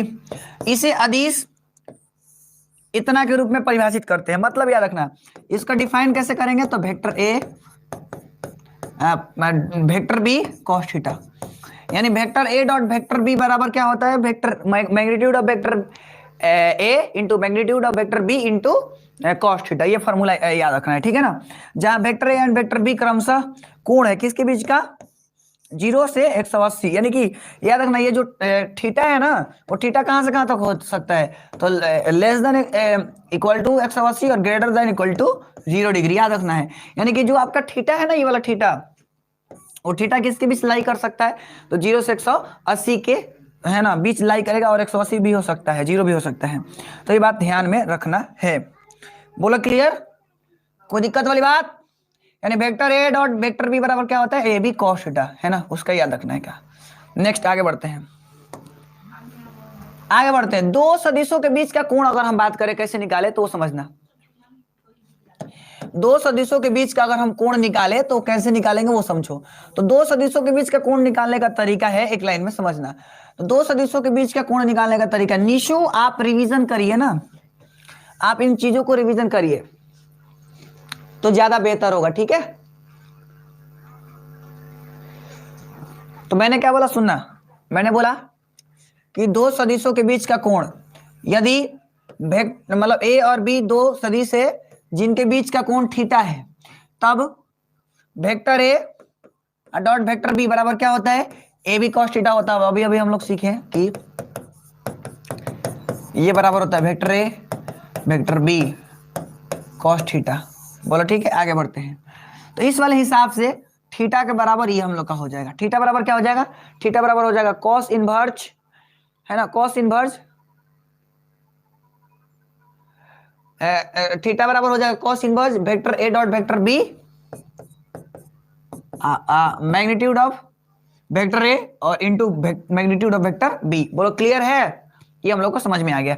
यानी क्या है, आपको याद रखना है कि दो सदिशों के बीच का कोण निकालने का फॉर्मूला ई वाला होता है, ठीक है। आगे बढ़ते हैं। फिर वेक्टर ए बराबर अगर ऐसे दे रखा है और वेक्टर बी बराबर ऐसे दे रखा है ना, तो उस टाइम में कोण निकालने का फॉर्मूला ये है, cos inverse a1 b1 plus a2 b2 plus a3 b3 बटा में under root a1 square plus a2 square plus a3 square into b1 square plus b2 square plus b3 का स्क्वायर। तो ये बात आप ध्यान में रखना है। आप लोग कमेंट करिए यहां तक सही है, फॉर्मूला बस मैंने बताया, और थीटा निकालते कैसे ये मैंने बताया, और इस रूप में दिया हो तो कैसे निकालते ये भी हमने बता दिया। अब गुणधर्म के ऊपर आते हैं। गुणधर्म से सवाल आते ही आते हैं, तो इसलिए अच्छे से इसको वॉच करना है ना। तो आइए आगे बढ़ते हैं अपन। अब अदिश गुणन के गुणधर्म के बात करते हैं, यानी प्रॉपर्टीज ऑफ स्केलर प्रोडक्ट के अपन बात करते हैं। जी सर सही है, बहुत अच्छा, ध्यान इधर दीजिए, केवल पढ़ाई पर ध्यान दीजिए, इधर उधर की बातें मत करिए। तो पहला क्रम विनिमयता, दो सदिशों का अदिश गुणनफल क्रम विनिमय नियम का पालन करता है। यानी कि याद रखना, vector A dot vector B करूं या vector B dot vector A करूं, बात आपस में बराबर है। यानी दो सदिशों का डॉट प्रोडक्ट है ना, दो सदिशों का डॉट प्रोडक्ट आपस में, मतलब एक लाइन में समझिएगा, vector A dot vector B बराबर क्या होता है, vector B dot vector A. यानी कि दो सदिश का अगर हम पहले मतलब जैसे देखो वेक्टर ए या वेक्टर बी निकाल लूं, माने मतलब या तो पहले मैं वेक्टर बी निकालूंगा इंटू वेक्टर ए निकालू, बात एक ही होगा। बात समझ गए आगे। अदिश गुणन का सदिश योग पर वितरण है ना, तो इस तरीके से याद रखना है कि तीन को सदिश लेते हैं तो उसको हम लोग ऐसे कर सकते हैं। अरे जैसे ये रूल लगाते हैं ना जी, 2 + 3 + 4 अगर है तो क्या करते हैं, 2 × 3 + 2 × 4, ऐसे यहाँ पर भी है, इसको लिख सकते हैं a × b और प्लस का a × c। बोलो पकड़ में आ रही है बात बचवा। हाँ तो आगे बढ़ते हैं। तो ये हम लोग ऐसे ही कर सकते हैं, ऐसे भी हम लोग का रूल हो सकता है, ठीक है। आगे बढ़ते हैं। अब आइए अपन थोड़ा सा और गुण के ऊपर बातचीत करते हैं अपन। तो अगर इस तरीके से भी हो तो हम लोग ऐसे भी कर सकते हैं ना। तो आप इतना गुण तो जानते हैं भाई, दक्षिणावर्त नियम, वर्मावत नियम, यानी कि गुना करा सकते हैं। अगर ऐसे 2+3 है ना, ऐसे गुना करा सकते हैं। अब ये इंपॉर्टेंट है, माना ए और बी दो अशून्य सदिश है, तो vector A dot vector B अगर 0 आया, ध्यान समझिएगा, ध्यान से समझना है कि इंपॉर्टेंट बात, दो सदिशों का अगर अदिश गुणनफल 0 है, ऑब्जेक्टिव में बहुत आएगा, याद सुनना ध्यान से, दो सदिशों का अगर अदिश गुणनफल 0 है तो तभी हो सकता है जब वो दोनों वेक्टर एक दूसरे के परपेंडिकुलर हो। याद रखना, दो वेक्टरों का मतलब दो सदिशों का अदिश गुणनफल 0 है, इस बात का मतलब होगा कि वो दोनों सदिश एक दूसरे के परपेंडिकुलर होंगे। Are you getting my point? तो ये बात समझ में आ रही होगी, यानी चूंकि आई जे के निर्देशांक के अक्षों के अनुदिश एक दूसरे के लंबवत इकाई सदिश है, अतः अब एक बात ध्यान समझना, आई कैप डॉट जे कैप या जे कैप डॉट आई कैप बराबर 0 होगा, ये याद रखना है ना। जैसे आपसे ये बात याद है ना आप लोगों को, ये मैं कई एक पहले बता चुका हूं, बहुत दिन पहले बता रखा था, आई कैप डॉट जे कैप बराबर जे कैप डॉट आई कैप, है ना, 0 ही होता है। यानी कि दो असमान प्रकार के है ना, असमान प्रकार के हो तो उसका डॉट प्रोडक्ट क्या होता है? 0 होता है। आई जे 0, जे आई 0, है ना। इसी तरीके से बहुत सारा होता है, तो ये भी बात ध्यान में रखना है आपको। इसी तरीके से आपको ये याद रखना है कि क्या याद रखना है कि जे के या के जे ये भी 0 होता है। इसी तरीके से के कैप आई कैप फिर आई कैप के कैप बराबर में भी 0, ये भी बात आपको ध्यान में रखनी है। बोलो समझ गए कि नहीं समझ गए? यानी क्या याद रखना है कि, है ना, आपको ये याद रखना है, यानी कि हमने ये बात किया कि आई मतलब अलग अलग अगर प्रकार के होगा तो उसका डॉट प्रोडक्ट क्या होगा? 0 होगा। अलग अलग प्रकार के होगा तो उसका डॉट प्रोडक्ट क्या होगा? 0 होगा, है ना। वेक्टर आई के आई कैप डॉट जे कैप या जे कैप आई कैप करूं तो उसका डॉट प्रोडक्ट 0 होगा। बोलो समझ गए कि नहीं समझ गए? आगे बढ़ते हैं। यानी किसी सदिश ए के लिए दोनों का सेम का डॉट प्रोडक्ट निकाला जाए तो उसका मैग्नीट्यूड के स्क्वायर के बराबर हो जाता है। इसी अनुसार से एक रूल बन गया, यानी कि सेम का डॉट प्रोडक्ट निकालने पर 1 आता है। याद रखना, अलग अलग का डॉट प्रोडक्ट निकालने पर 0 आता है, सेम का डॉट प्रोडक्ट निकालने पर 1 आता है। इस बात को याद रखना है। फिर से, सेम का डॉट प्रोडक्ट अगर निकालेंगे 1 आएगा, अगर हम अलग अलग का डॉट प्रोडक्ट निकालेंगे तो आपका क्या आएगा? हाँ अमर, बहुत अच्छा जवाब है। तो अगर फिर से अलग अलग का निकालेंगे 0 आएगा, सेम का निकालेंगे तो डॉट प्रोडक्ट 1 होगा। यानी जे कैप डॉट जे कैप भी 1 होता है, फिर के कैप डॉट के कैप भी 1 होता है। इस बात को ध्यान में रखना है आपको, ठीक है। आगे बढ़ते हैं, क्वेश्चंस करते हैं अपन। बोलो सारे लोग को समझ में आ गया?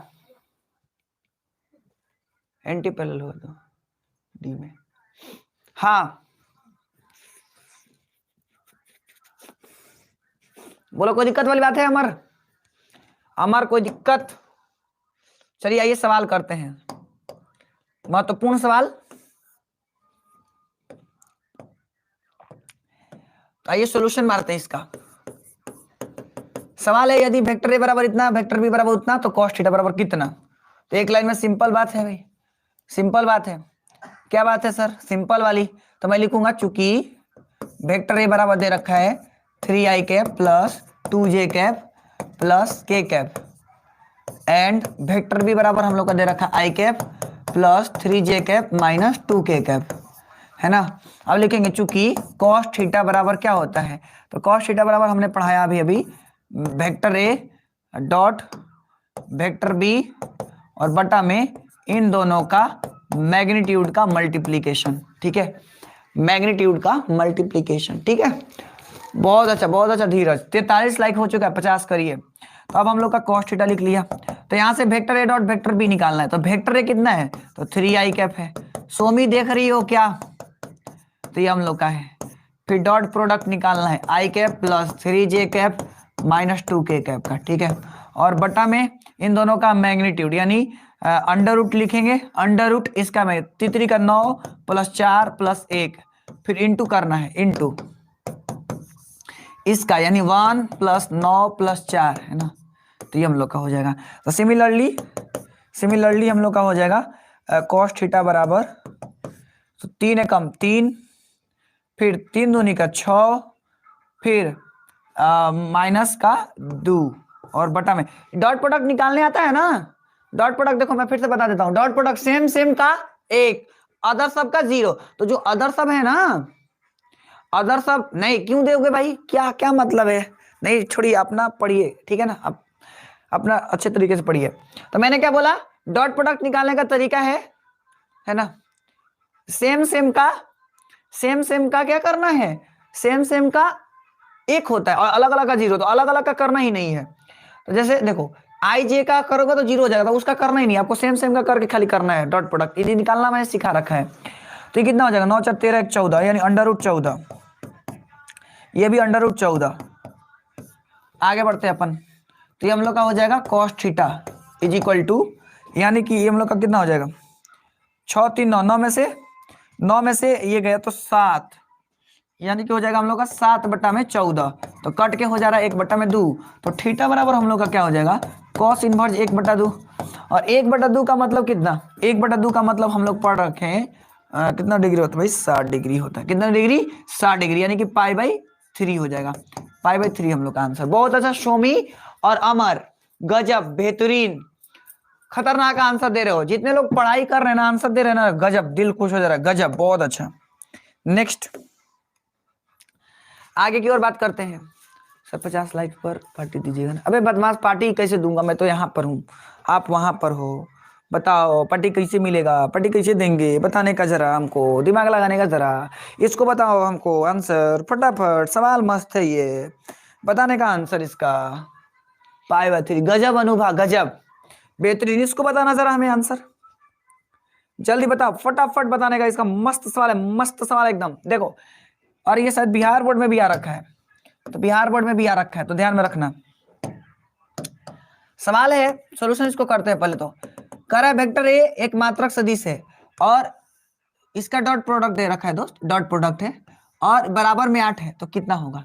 तो डॉट प्रोडक्ट पहले निकाल लेते हैं, तो लिखेंगे चूंकि vector A minus vector A dot vector A plus vector ये बराबर में 8 है, तो हम लोग इन दोनों का डॉट प्रोडक्ट निकालते हैं। तो इसका इससे करेंगे, तो वेक्टर x फिर ए, फिर इसका इससे कर लिया, अब इसका उससे करता हूं, तो plus vector A dot vector ए, अब इसका इससे माइनस वेक्टर ये vector A, plus minus minus vector A dot vector ए, अब बराबर में 8, ठीक है। अब ये भी पढ़े हम लोग, सेम सेम का होता है तो स्क्वायर हो जाता है, अब प्लस, और ये कट जाएगा क्योंकि हम लोग प्रॉपर्टी पढ़ चुके हैं डॉट प्रोडक्ट में कि vector A dot vector B बराबर vector B dot vector A होता है, तो इस वाले हिसाब से कट जाएगा, और ये हम लोग का हो जाएगा माइनस का वेक्टर का ए का स्क्वायर बराबर 8, तो ये हम लोग का हो जाएगा, तो वेक्टर ए का स्क्वायर।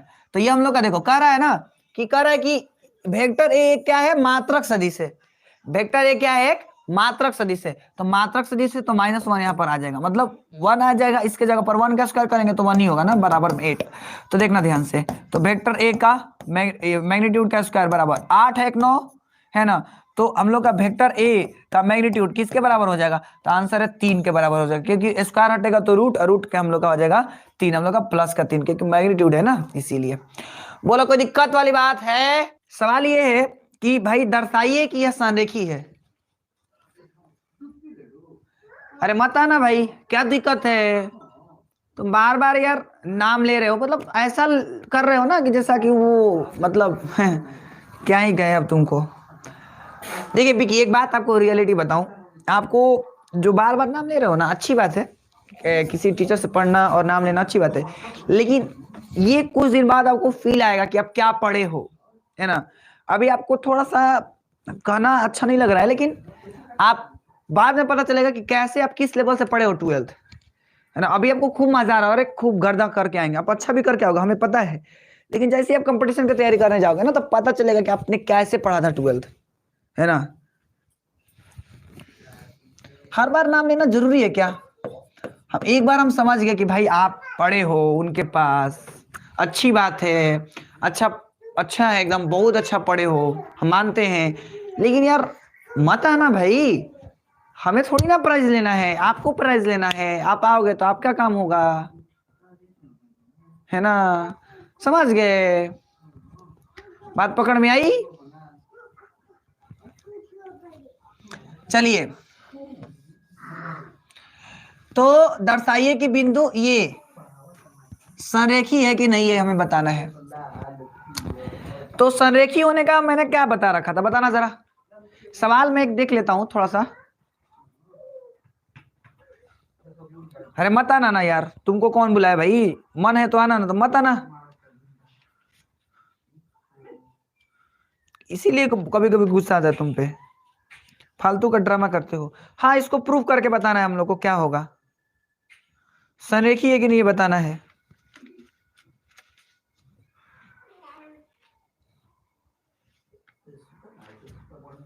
बोलो जल्दी, कैसे बनाए।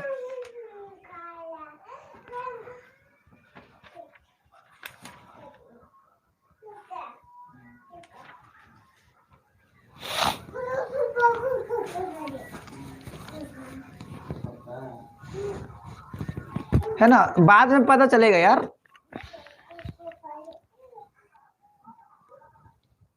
संरेखी, ओ संरेखी का मतलब पूछना चाह रहे हैं आप। देखिए, संरेखी का मतलब बता देता हूं थोड़ा अमर। देखिए, संरेखी का मतलब है, जैसे एक मान लीजिए एक लाइन है, इस लाइन पर अगर 3 बिंदु है तो संरेखी होता है। यानी कि जब किसी रेखा पर 3 या 3 से अधिक बिंदु होते हैं तो वो संरेखी कहलाता है, ठीक है ना। बिकी 12th बाद क्या करना है, क्या करना है आपको, बताना जरा।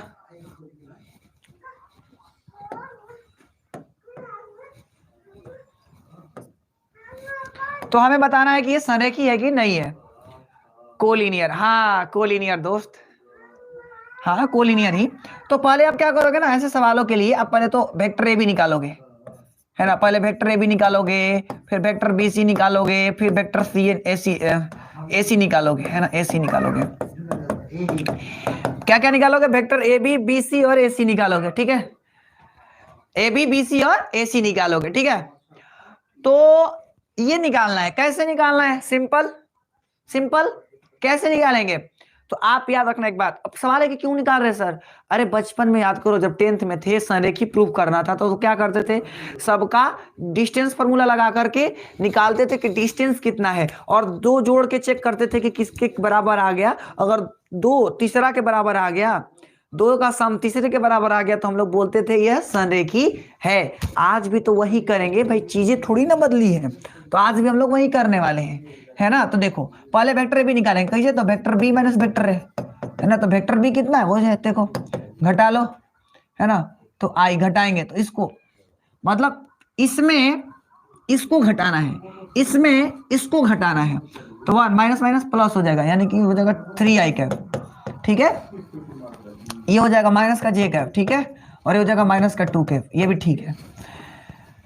फिर वेक्टर बी सी कैसे निकालेंगे, तो vector C minus vector B, है ना। तो वेक्टर सी माने वो है, वेक्टर बी मतलब ये है, तो उसको घटाते हैं तो क्या हो जाएगा 6i कैप, है ना, 6i कैप,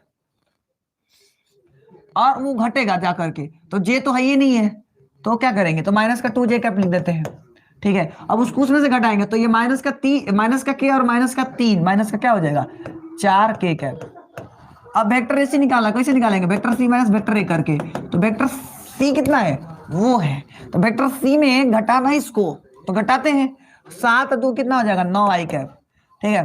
फिर उसको घटाते हैं, यानी कि माइनस का, नहीं तो के तो ये नहीं, माइनस का 3j कैप होगा तब, तो वो माइनस का 5 है, माइनस का 1, 6 का k कैप।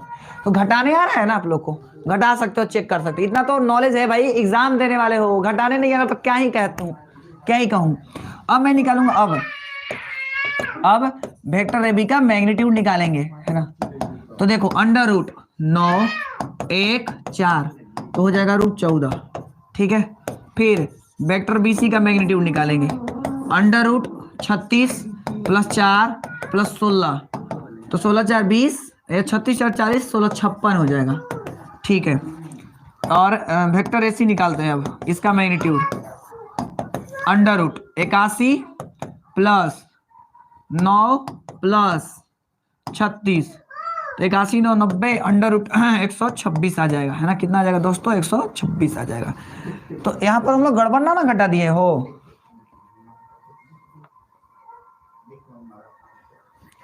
ठीक है ना। नहीं, गड़बड़ तो नहीं घटाए हैं, सही घटाए हैं। ओके, हाँ अब एक काम करते हैं, इसका वर्गमूल निकाल लेते हैं। 14 चौका 56, यानी 2 रूट 14, और इसका जब वर्गमूल निकालेंगे तो कितना हो जाएगा? 3 का 9 और 14 9 26 से, हाँ 3 रूट 14 हो जाएगा, ठीक है। इसका वर्गमूल निकालेंगे तो 3 रूट 14 होगा। लिखेंगे, अब लिखेंगे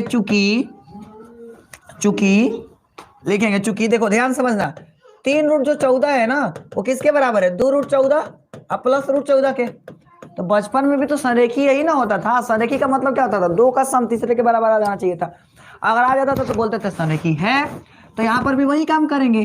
तो देखना ध्यान से, 3 रूट 14 बराबर बोलना 2 रूट 14 है, तो 2 रूट 14 है। तो देखना ध्यान से, 2 रूट 14 यानी 2 रूट 14 माने कितना? तो देखो 2 रूट 14 ये है हम लोग का, 2 रूट 14 ये है, तो 2 रूट 14 ये है। इसका नाम क्या है? तो वेक्टर BC है।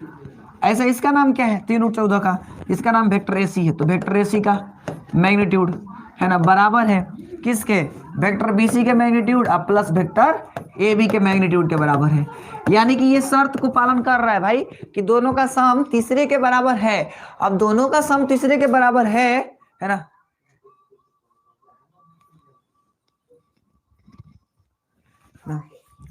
तो दोनों का सम तीसरे के बराबर है। तो मैं लिखूंगा, इसलिए लिखेंगे अतः दी गई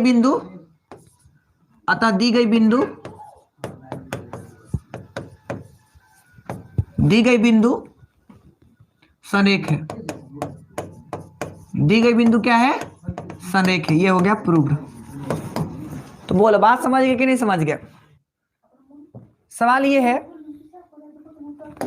देखिए सवाल को समझते हैं दोस्त। कह रहा है वेक्टर ए, देखिए वेक्टर ए बराबर दे रखा है ये, वेक्टर बी बराबर दे रखा है ये, और वेक्टर सी बराबर ये दे रखा है। और इस प्रकार ये है कि vector A plus lambda vector B ना वेक्टर सी पर क्या है? लंब है। तो लैम्डा का मान निकालना है। क्या है? लैम्डा का मान निकालना है, ठीक है ना। सर कल कौन सा लेसन चलेगा? धीरज मैं बता दूंगा, लास्ट थोड़ा सा इस क्वेश्चन को हो जाने दीजिए, फिर बताता हूं। तो सॉल्यूशन पहले दोस्त जो जो दिया उसको लिख लीजिए। यानी वेक्टर ए बराबर क्या दे रखा है? 2i cap plus 2j cap plus 3k cap, फिर कोमा वेक्टर बी बराबर दे रखा है -i cap plus 2j cap plus k cap, है ना। एंड वेक्टर सी बराबर क्या दे रखा है? 3i cap plus j cap. ये हम लोग को दे रखा है। अब हमें क्या करना है? पहला काम तो हमें vector A plus lambda vector B निकालना पड़ेगा, क्योंकि उसकी जरूरत है। तो मैं लिखूंगा अब vector A plus lambda vector B निकालते हैं। तो वेक्टर ए हम लोग का ये दे रखा है, क्या दे रखा है? 2i cap plus 2j cap plus 3k cap, ये दे रखा है 3k कैप दे रखा है, ठीक है। और प्लस लैम्डा है तो लैम्डा, और वेक्टर बी क्या दे रखा है? -i cap plus 2j cap plus का k कैप। तो अब इन दोनों को क्या करना है? जोड़ना है। अब हमें क्या करना पड़ेगा? जोड़ना पड़ेगा। तो जोड़ते हैं। जोड़ना मैंने सिखाया है, i को i के साथ जोड़ना है, k को k के साथ जोड़ना है, j को j के साथ जोड़ना है। तो 2 का 2 और ये माइनस का लैम्डा, और बाहर हम लोग का हो जाएगा i कैप, ठीक है। फिर प्लस 2 और ये 2, यानी कि क्या हो जाएगा हम लोग का? 2 + 2 j कैप, है ना। तो डायरेक्ट जोड़ के लिख देता हूं, देखो डायरेक्ट जोड़ के लिख देता हूं, 2 और 2 4 j कैप, फिर ये देखो 3 और 1 4 k कैप, ठीक है। ये हम लोग का हो गया। अब सवाल सुनिएगा, प्रश्न के ऊपर बातचीत करते हैं अपन दोस्त। अब लिखेंगे प्रश्न से हम लोग को क्या बोल रहा है? कह रहा है ना कि ये जो है इस पर लंब है। तो मैं लिखूंगा प्रश्न से vector A plus lambda vector B लंब है। अब देखिए, है ना, लिखेंगे प्रश्न से ये वेक्टर सी पर लंब है, इतना पर क्या है? लंब है। अब अगर ये लंब है, तो मैं लिखूंगा इसलिए vector A plus lambda vector B का डॉट प्रोडक्ट क्या होगा? 0 होगा। क्या होगा? 0 होगा, क्योंकि हम लोग पढ़े अभी अभी कि अगर दो वेक्टर अगर लंबवत हो तो उनका डॉट प्रोडक्ट क्या होता है? 0 होता है। तो अब इन दोनों का डॉट प्रोडक्ट हम निकाल लेते हैं और हम लोग का आंसर आ जाएगा। तो पहले डॉट प्रोडक्ट निकालते हैं, तो लिखेंगे, तो ये हम लोग का ये वाला है, तो 2 minus lambda I cap plus 4j cap plus 4k cap, और dot product vector C. Vector C कितना है हम लोग का? देखो हम लोग का है 3i कैप प्लस का j कैप और बराबर में 0। तो हमें ज्यादा से मतलब नहीं है, हमें इससे मतलब है, तो इसका इससे निकालते हैं। तो देखिए इसका इससे निकाला तो हम लोग का क्या हो जाएगा? हम लोग का हो जाएगा 3 से मल्टीप्लाई कर देंगे, यानी 6 माइनस 3 लैम्डा, आई का आई के साथ कर दिया, जे का जे के साथ कर दिया, यानी प्लस का 4, और वो हो जाएगा 0, बराबर में भी 0। तो ये हम लोग का हो जाएगा 6 4 10 और बराबर में 3 लैम्डा, तो इसलिए लैम्डा बराबर आ जाएगा हम लोग का 10/3। 10/3। बोलिए आप सभी लोग को क्लियर है ये वाला? नेक्स्ट लगा लो स्टार इस टॉपिक पे, बहुत इंपॉर्टेंट, आता ही रहता है। जी सर, अच्छा जी, ओके। वेक्टर ए पर वेक्टर बी का अगर प्रक्षेप पूछा जाए, अगर कभी भी आपसे मान लीजिए एक वेक्टर ए दे दिया जाए और एक वेक्टर बी दे दिया जाए और पूछे कितना पढ़ाएंगे सर? अरे मैं पता है 5 दिन में पूरा सिलेबस रिवीजन करने का, 1 दिन में पूरा चैप्टर पूरा है ना, हर चीज रिवीजन कराने का एबिलिटी रखा हूं, ताकि आप लोग का रिजल्ट बेहतर हो सके। समझ गए अभिषेक? तो vector A plus vector B का प्रक्षेप निकालना है, तो कैसे निकालेंगे? तो इसके लिए सिंपल काम है, तो दोनों का डॉट प्रोडक्ट, और जिस पर देखिए जिस पर पूछेगा ना वेक्टर ए पर, तो वेक्टर ए पर पूछा तो वेक्टर ए का मैग्नीट्यूड नीचे। फिर से सुनिए, जिसका पूछेगा उसको नीचे रखना, सॉरी जिस पर पूछेगा उसको नीचे। जैसे देखो पूछा है ना वेक्टर ए पर, तो वेक्टर ए को नीचे, उसका मैग्नीट्यूड को नीचे। इसमें क्या है, वेक्टर बी पर वेक्टर ए का निकालना है। अगर हमें मान लो वेक्टर बी पर वेक्टर ए का प्रक्षेप निकालना है, किस पर? वेक्टर बी पर वेक्टर ए का प्रक्षेप निकालना, तो कैसे निकालेंगे? दोनों का डॉट प्रोडक्ट, और बटा में क्या करेंगे हम? मैग्नीट्यूड ऑफ वेक्टर बी निकालेंगे। मैंने बोला ना जिस पर पूछे, तो बी पर पूछ रहे थे, बी का मैग्नीट्यूड। बोलो ठीक है। विवेक कुमार पाल कहाँ गायब हो गए थे यार? कहाँ गायब हो गए थे विवेक? चलिए तो आइए नेक्स्ट बात करते हैं। सॉल्यूशन सवाल है, वेक्टर ए बराबर इतना मान लीजिए दे रखा है और वेक्टर बी बराबर इतना दे रखा है। अब इस पर ना हमें प्रक्षेप ज्ञात करना है ना? ये अपन इस पर क्या करना है? प्रक्षेप ज्ञात करना है, ठीक है। तो मैं लिखूंगा, चूंकि वेक्टर ए बराबर 2i cap 3j cap 2k cap and vector B बराबर ये दे रखा है ना? आपने क्या कर है ना कि इतना पर प्रक्षेप पूछ रहा है ना? यानी कि हम लोग से क्या पूछा है?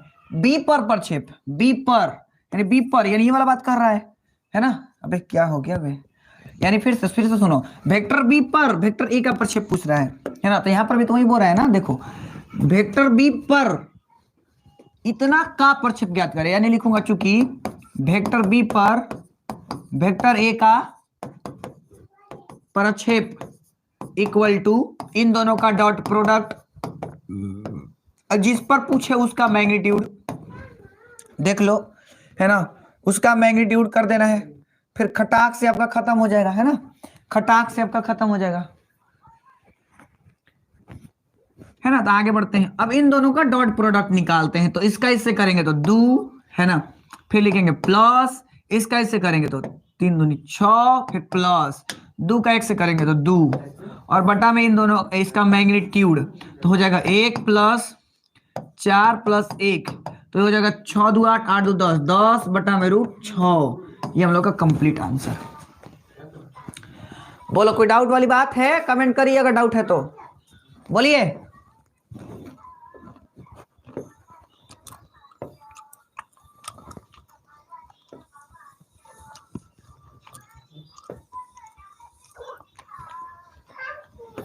और हम लोग आधा घंटा क्लास है वेक्टर का,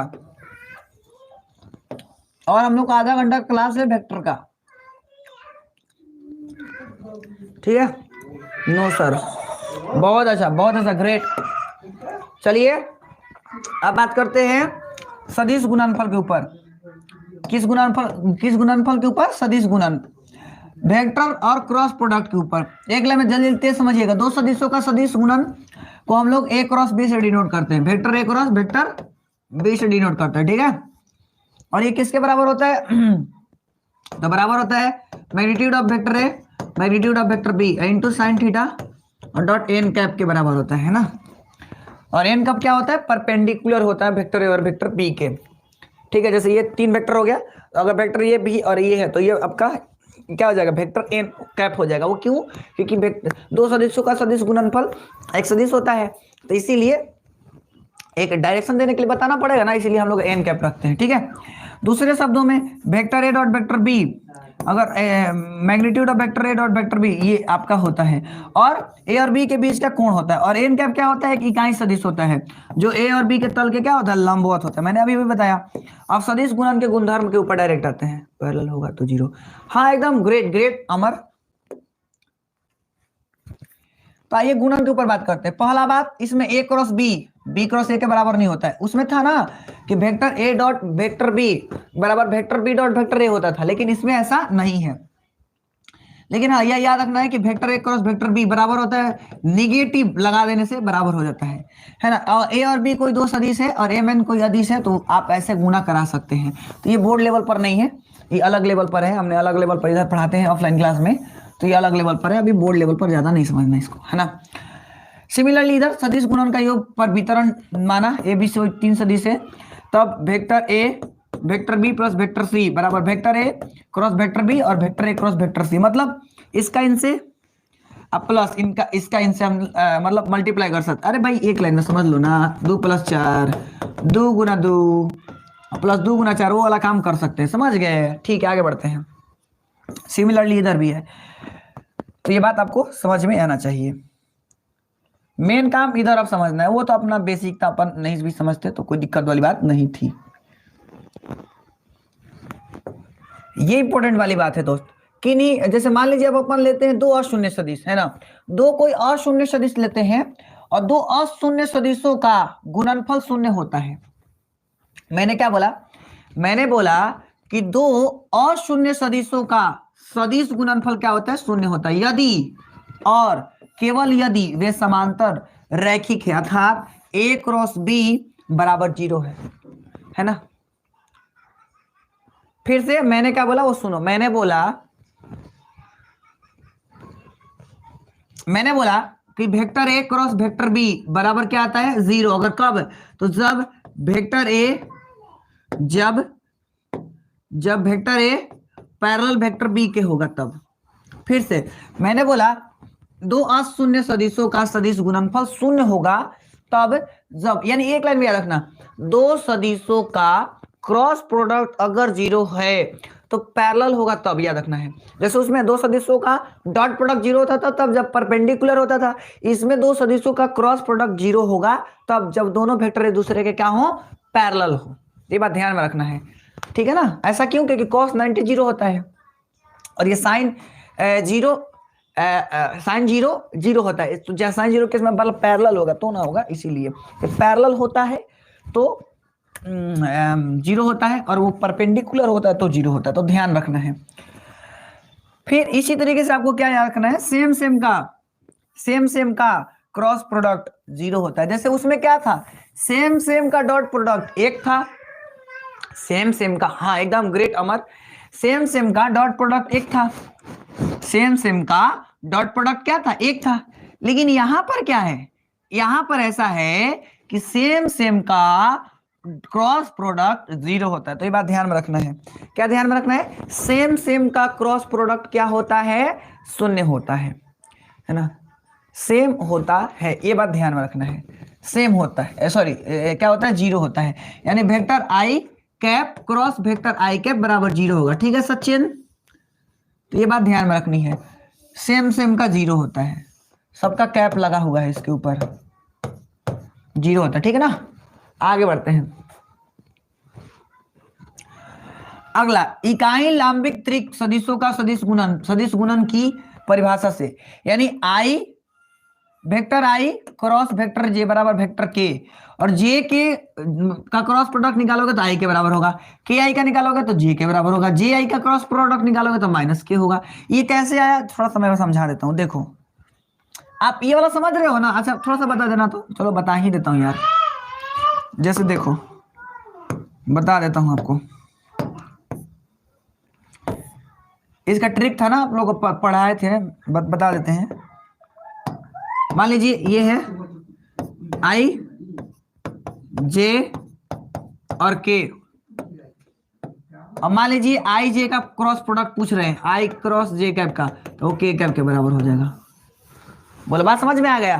तो ये वाला आपको तो समझाया था ना, तो आप डायरेक्ट थोड़ा सा रिमेंबर कर सकते हैं ना, कि आप निकालने का तरीका मैंने सर्कल से समझाया था। और मान लीजिए जे क्रॉस जे कैप क्रॉस के कैप निकालना है, तो जे के हो गया तो कौन आया, आई।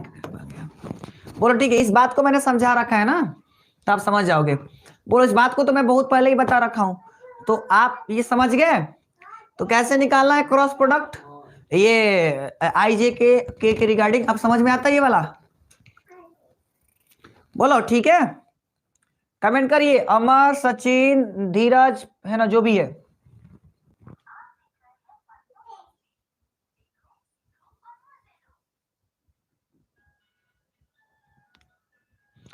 बोलिए ठीक है, अमर बताइए ठीक है, बोलिए।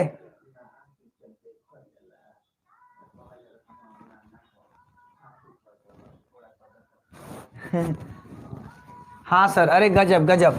तो ये हम लोग पढ़ चुके हैं कि जे क्रॉस के निकालना, तो कैसे। अब मान लीजिए आपसे मैंने पूछ दिया उल्टा उल्टा पूछ दिया, जैसे मान लीजिए जे आई पूछ दिया, तो जे क्रॉस आई कैप अगर हमने पूछा तो आपको क्या करना है, उल्टा हम चूंकि चले तो इसलिए पहले माइनस के कैप लगा देंगे। तो बात ध्यान में रखना, मतलब सेम जैसे क्लॉकवाइज चले तो आई जे के बाद क्या आता है, के आता है, जे के खत्म हो गया तो आई बच गया, के आई है तो जे बच गया। लेकिन अगर एंटी क्लॉकवाइज चले तो आपको क्या लगा देना, माइनस माइनस लगा देना है, और जो गायब है उसी को लिख देना है। जैसे मान लीजिए आई जे का क्रॉस प्रोडक्ट पूछा, तो सिंपल सी बात है, आई जे के बाद क्या आता है, के आता है, आई जे के बाद क्या आता है, के आता है, इसलिए के लिख दिया। ठीक है, आगे बढ़ते हैं।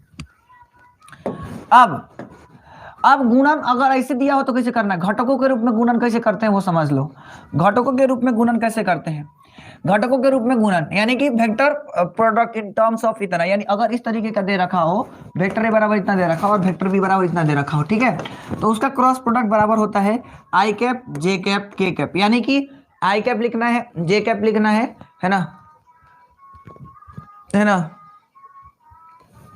आई कैप जे कैप और के कैप लिख देना है, और फिर A1 A2 ये क्या लिख दिया हूँ, A1 A2 A3 B1 B2 B3, ठीक है ना, ध्यान से रखना है, A1 A2 A3 B1 B2 B3 लिख देना है, ठीक है, याद रहेगा। नेक्स्ट आगे बढ़ते हैं। नेक्स्ट, दो सदिशों के बीच का कोण निकालने का फॉर्मूला, तो दो सदिशों के बीच का कोण निकालने का फॉर्मूला साइन थीटा बराबर मॉडुलस लिखना है, vector A cross vector B का क्रॉस प्रोडक्ट निकाल लेना, फिर उन दोनों का मैग्नीट्यूड निकाल के मल्टीप्लाई कर देना, आंसर आ जाएगा हमारा। पढ़िए, छोड़िए उसको, है ना,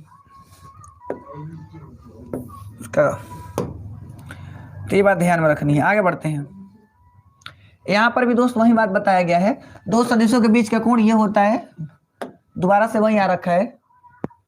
देखो यहाँ पर देखो सर्कल वाला मैं डिस्कस किया हूँ, टाइपिंग करवाए है ना, तो यहाँ पर आपको दिख रहा होगा कि कैसे रूल लगाया गया है आपको, ये तो मैंने समझा ही दिया, तो इसको दोबारा बताने का कोई जरूरत ही नहीं है,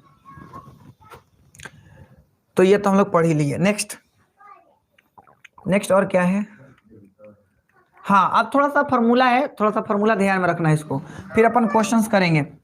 फॉर्मूला याद रखना है, समांतर चतुर्भुज तथा त्रिभुज का क्षेत्रफल, area of parallelogram and triangle, संलग्न भुजा ए और बी, वेक्टर ए और वेक्टर बी वाले समांतर चतुर्भुज का क्षेत्रफल होगा ये।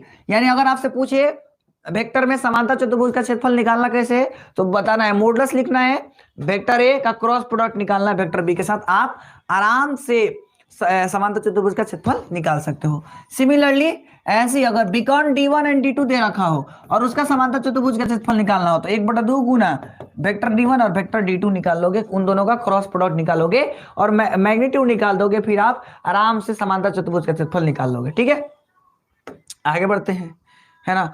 फिर इसी तरीके से आप निकालोगे। त्रिभुज का क्षेत्रफल ऐसे ही निकालना है आपको, सिमिलरली सेम फॉर्मूला लगा के, थोड़ा सा, हाँ तो सेम फॉर्मूला लगाना है। यानी त्रिभुज एबीसी का क्षेत्रफल कैसे निकालोगे, 1/2 और वहीं vector AB cross vector AC, या फिर vector BC cross vector C, मतलब कोई भी देखो, कोई भी दो लोगे कम खत्म। ट्रायंगल का ही 2 बार निकाल के, हाँ दोस्त ट्रायंगल का ही 2 बार निकाल के निकाल सकते हैं। तो देखिए उतना काहे झंझट करिएगा यार, फॉर्मूला जब पता ही है तो उतना झंझट क्यों करेंगे अमर। आप 2 बार निकालिएगा फिर ऐड करिएगा, है ना, तो थोड़ा टेढ़ काम है ना। तो बेहतर क्या है, बेहतर ये है कि आप, है ना, आप विकर्ण पता है तो विकर्ण वाला फॉर्मूला लगा लीजिए, और नहीं तो आप vector A cross vector B का मैग्नीट्यूड निकाल लीजिए, काम खत्म हो जाएगा। ठीक है, बात पकड़ में आ गई। और त्रिभुज का क्षेत्रफल निकालना तो कौन दो वो साइड ले लो और बटा में 1/2 लिख लो और उसका मैग्नीट्यूड निकाल लो, क्रॉस प्रोडक्ट निकाल के खत्म। आगे बढ़ते हैं। यदि मान लीजिए एबीसी किसी तीन त्रिभुज के शीर्ष के निर्देशांक को वेक्टर ए, वेक्टर बी और वेक्टर सी, किसी त्रिभुज एबीसी के शीर्षों के स्थिति अगर दे रखा है तो इसका त्रिभुज का क्षेत्रफल का फॉर्मूला ये होगा। ठीक है, 1/2 vector A cross vector B plus vector B cross vector C plus vector C cross vector A हो जाएगा। आगे बढ़े, तो ये फॉर्मूला आप याद रखोगे। अब सवाल में आपको समझाता हूं, ज्यादा आपको सवाल में ज्यादा समझाएंगे। चलिए हमें इसका क्रॉस प्रोडक्ट निकालना है। हमें क्या निकालना है, क्रॉस प्रोडक्ट निकालना है। धड़ धड़ धड़ निकालते हैं। और 15 मिनट का क्लास है, फिर खत्म हो जाएगा वेक्टर। 15 मिनट का क्लास है, फिर वेक्टर खत्म। सोल्यूशन करा, यदि वेक्टर ए बराबर इतना है, वेक्टर ए बराबर इतना और वेक्टर बी बराबर इतना, तो vector A cross vector B का मैग्नीट्यूड निकालो। तो पहले तो मैं लिख लेता हूं, चूंकि भाई वेक्टर ए बराबर दे रखा है 2i cap plus 3j cap plus k cap, and vector B बराबर दे रखा है i cap plus j cap plus 4k cap, है ना। अब इसका क्रॉस प्रोडक्ट निकालते हैं, तो लिखेंगे अब vector A cross vector B निकालेंगे। तो मैंने क्या बताया, मैंने बताया i कैप लिख लेना है, j कैप लिख लेना है, k कैप लिख लेना है, फिर a1 b1 c1 लिखना है ना। इधर गड़बड़ लिख दिया था क्या मैंने, a1 b1 c1 लिखना था ना। कोई बात नहीं, अपन निकाल सकते हैं। अपन क्या बोल रहे हो, 30 3D कितना देर चलेगा, मान के चलो 1.5 घंटा। अच्छा हाँ, आप लोग से यही सजेशन लेना है कि 3D आज ही पढ़ा दूं क्या। a1 b1 c1 होगा, फॉर्मूला में थोड़ा ध्यान से देख लेना। a1 b1 c1 यानी इस वाले का 2 3 1 और फिर इस वाले में का 1 1 4। फॉर्मूला थोड़ा गड़बड़ लिखे होंगे तो ध्यान से देख लेना, मैं उसको लाऊंगा नहीं अब। चलो ला ही देता हूँ, नहीं तो लाऊंगा भी क्या करूंगा, काट ही जाएगा। तो चलो ला ही देता हूँ एक बार यार। नहीं इसमें नहीं, इसमें शायद है। बोलो बात समझ में आ गए। तो आप लोग बताओ, आप लोग से सजेशन यही लेना कि 3D आज ही पढ़ा दूं। मैं सोच रहा हूँ पढ़ा ही दूं अब यार, क्या बचा कर करूं। आखिर बच के क्या होगा, आखिर कल भी पढ़ना ही है। यहाँ पर a1 b1 सॉरी फॉर्मूला गड़बड़ लिख रखा है इधर, या तो थोड़ा ध्यान दोगे।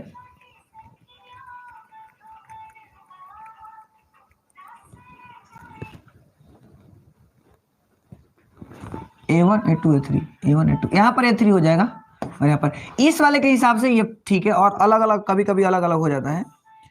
अरे वो सब छोड़ो ना, देखो दिमाग मत लगाओ ज्यादा, मैं एक लाइन में बताता हूँ, वो सब ज्यादा दिमाग नहीं लगाने का। जो वेक्टर ए का दिया है उसका लिख देना है, एक बार वेक्टर बी का दिया है उसका लिख देना, फिर निकाल देना है। अब आपको डिटरमिनेंट मैंने सिखा रखा है ना, डिटरमिनेंट का क्लास मैंने ले रखा है। तो कैसे बताते हैं, बनाए थे हमने बताया था, आई कैप लिख देना है, इन दोनों को खत्म कर देना है ना। इसको खत्म यानी कि ये हो जाएगा हम लोग का 1 मिनट वेक्टर आई कैप, है ना।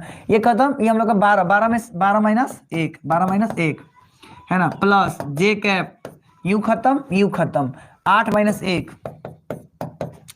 प्लस के कैप, ये खत्म बोलो 2 माइनस 3, है ना। तो हम लोग का हो जाएगा यानी कि 11 आई कैप प्लस 7 जे कैप फिर माइनस का के कैप। बोलो ठीक है। अगर 3D नहीं पढ़ाऊंगा तो काम गड़बड़ा जाएगा आपका मन। हम पढ़ा देंगे आज, कोई दिक्कत ना है, पढ़ा देंगे। तो क्या होगा ना, जैसे कल मैं पढ़ा दूंगा प्रोबेबिलिटी और क्या बोलते हैं पहला चैप्टर, क्योंकि कल तो ज़्यादा पढ़ाएंगे नहीं, कल 1.5 से 2 घंटा कल पढ़ाएंगे बस। फिर परसों 28 तारीख को आपका पढ़ाना है हमको, माइनस जे होगा ना, कहाँ माइनस जे हो, माइनस जे कहाँ है? ओ हाँ, बीच में माइनस ये होता है। अरे गजब गजब गजब रवि रंजन जी, गजब। हाँ, तो मैंने क्या बोला कि तो ये हम लोग का vector A cross vector B है, लेकिन हमें ये तो नहीं निकालना है, हमें तो मैग्नीट्यूड निकालना है। चेक कर लो, तो मैं लिखूंगा अब, इसलिए वेक्टर ए वेक्टर बी का मैग्नीट्यूड है ना, तो अंडर रूट 121, इसका 49 और प्लस का 1, तो हो जाएगा 50, यानी कि अंडर रूट 150 171 हो जाएगा। खत्म। बहुत अच्छा धीरज, हम हाँ तो हम भी पढ़ लेंगे। गजब गजब। तो पढ़ा देंगे ना तो फायदा क्या है ना कि कल प्रोबेबिलिटी और पहला चैप्टर खत्म कर देते, और परसों 5 नंबरिया के लेकर के क्लास लगा देते, और चौथा रोज 12 घंटे का मैराथन क्लास लगा देते हैं ना, तो फायदा हो जाता। तो इसीलिए मैं सोच रहा हूँ कि पढ़ाई दूँ थोड़ा सा क्लास, मतलब छुट्टी लेंगे तो नहीं, आधा घंटा का ब्रेक लेंगे और फिर आपको पढ़ाएंगे, है ना, क्योंकि खाना भी है हमको। चलिए आगे बढ़ते हैं अपन।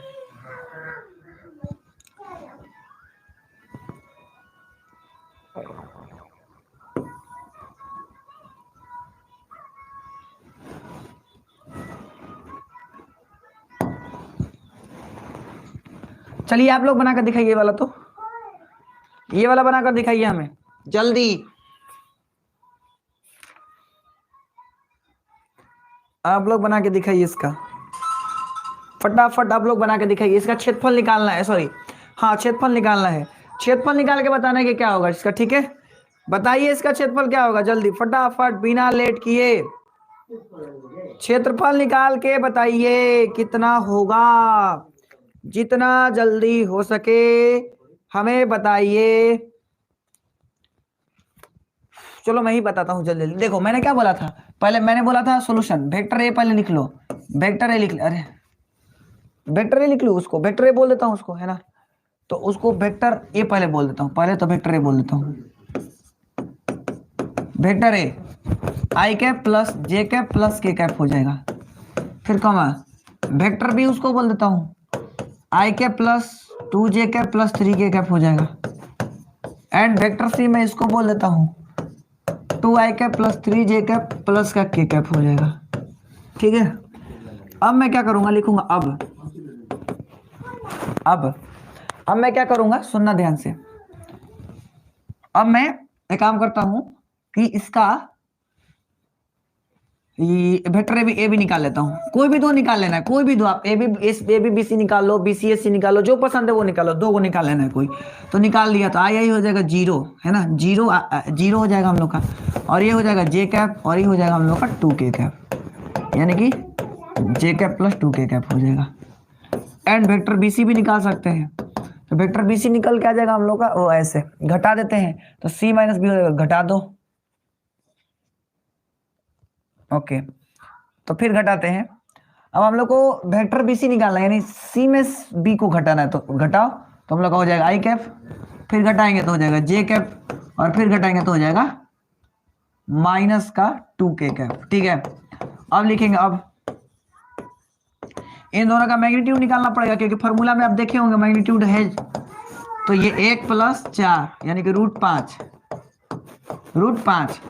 एंड वेक्टर बीसी का भी मैग्नीट्यूड निकालना पड़ेगा, क्योंकि आप फॉर्मूला में देखे हैं, तो अंडर रूट 1 प्लस 1 प्लस 4 है ना, यानी कि हो जाएगा 4 2 6, तो लिखेंगे अब चूंकि त्रिभुज का क्षेत्रफल तो त्रिभुज का क्षेत्रफल अभी पढ़ा है 1/2 गुना मैग्नीट्यूड ऑफ वेक्टर।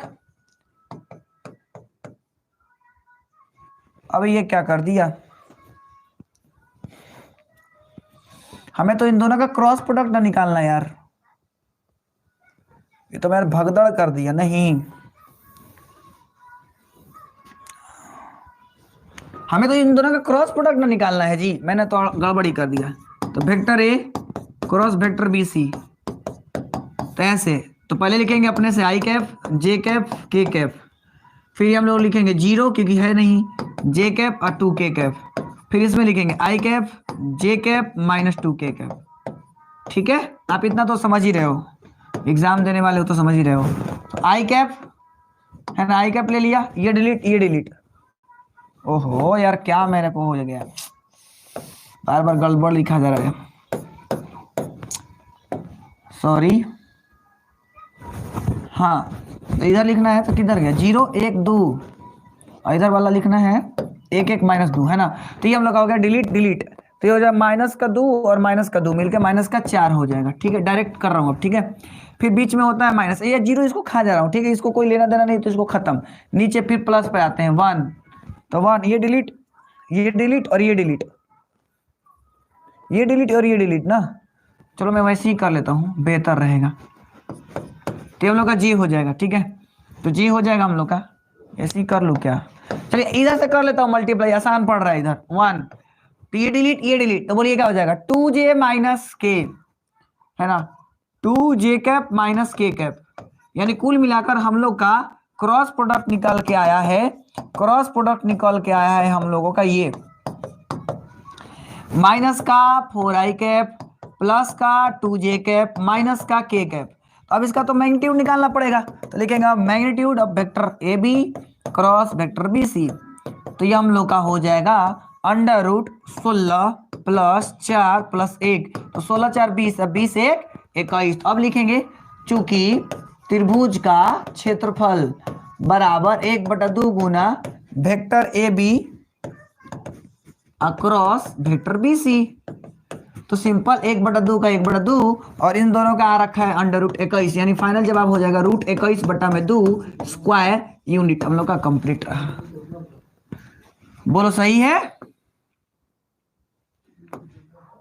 कमेंट करिए जरा, बोलो कमेंट करो सही है।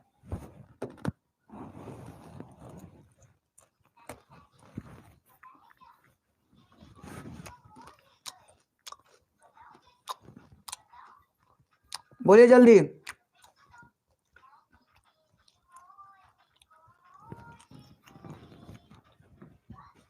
जी सर सही है, बढ़िया।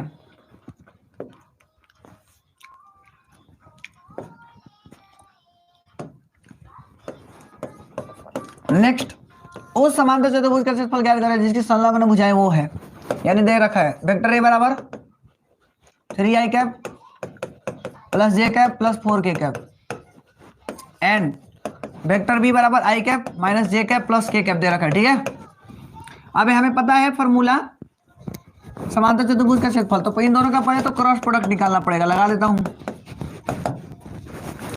तो कैसे निकालते हैं, i cap j cap k cap, फिर ये बगल वाला 3 1 4 1 माइनस 1 1, है ना।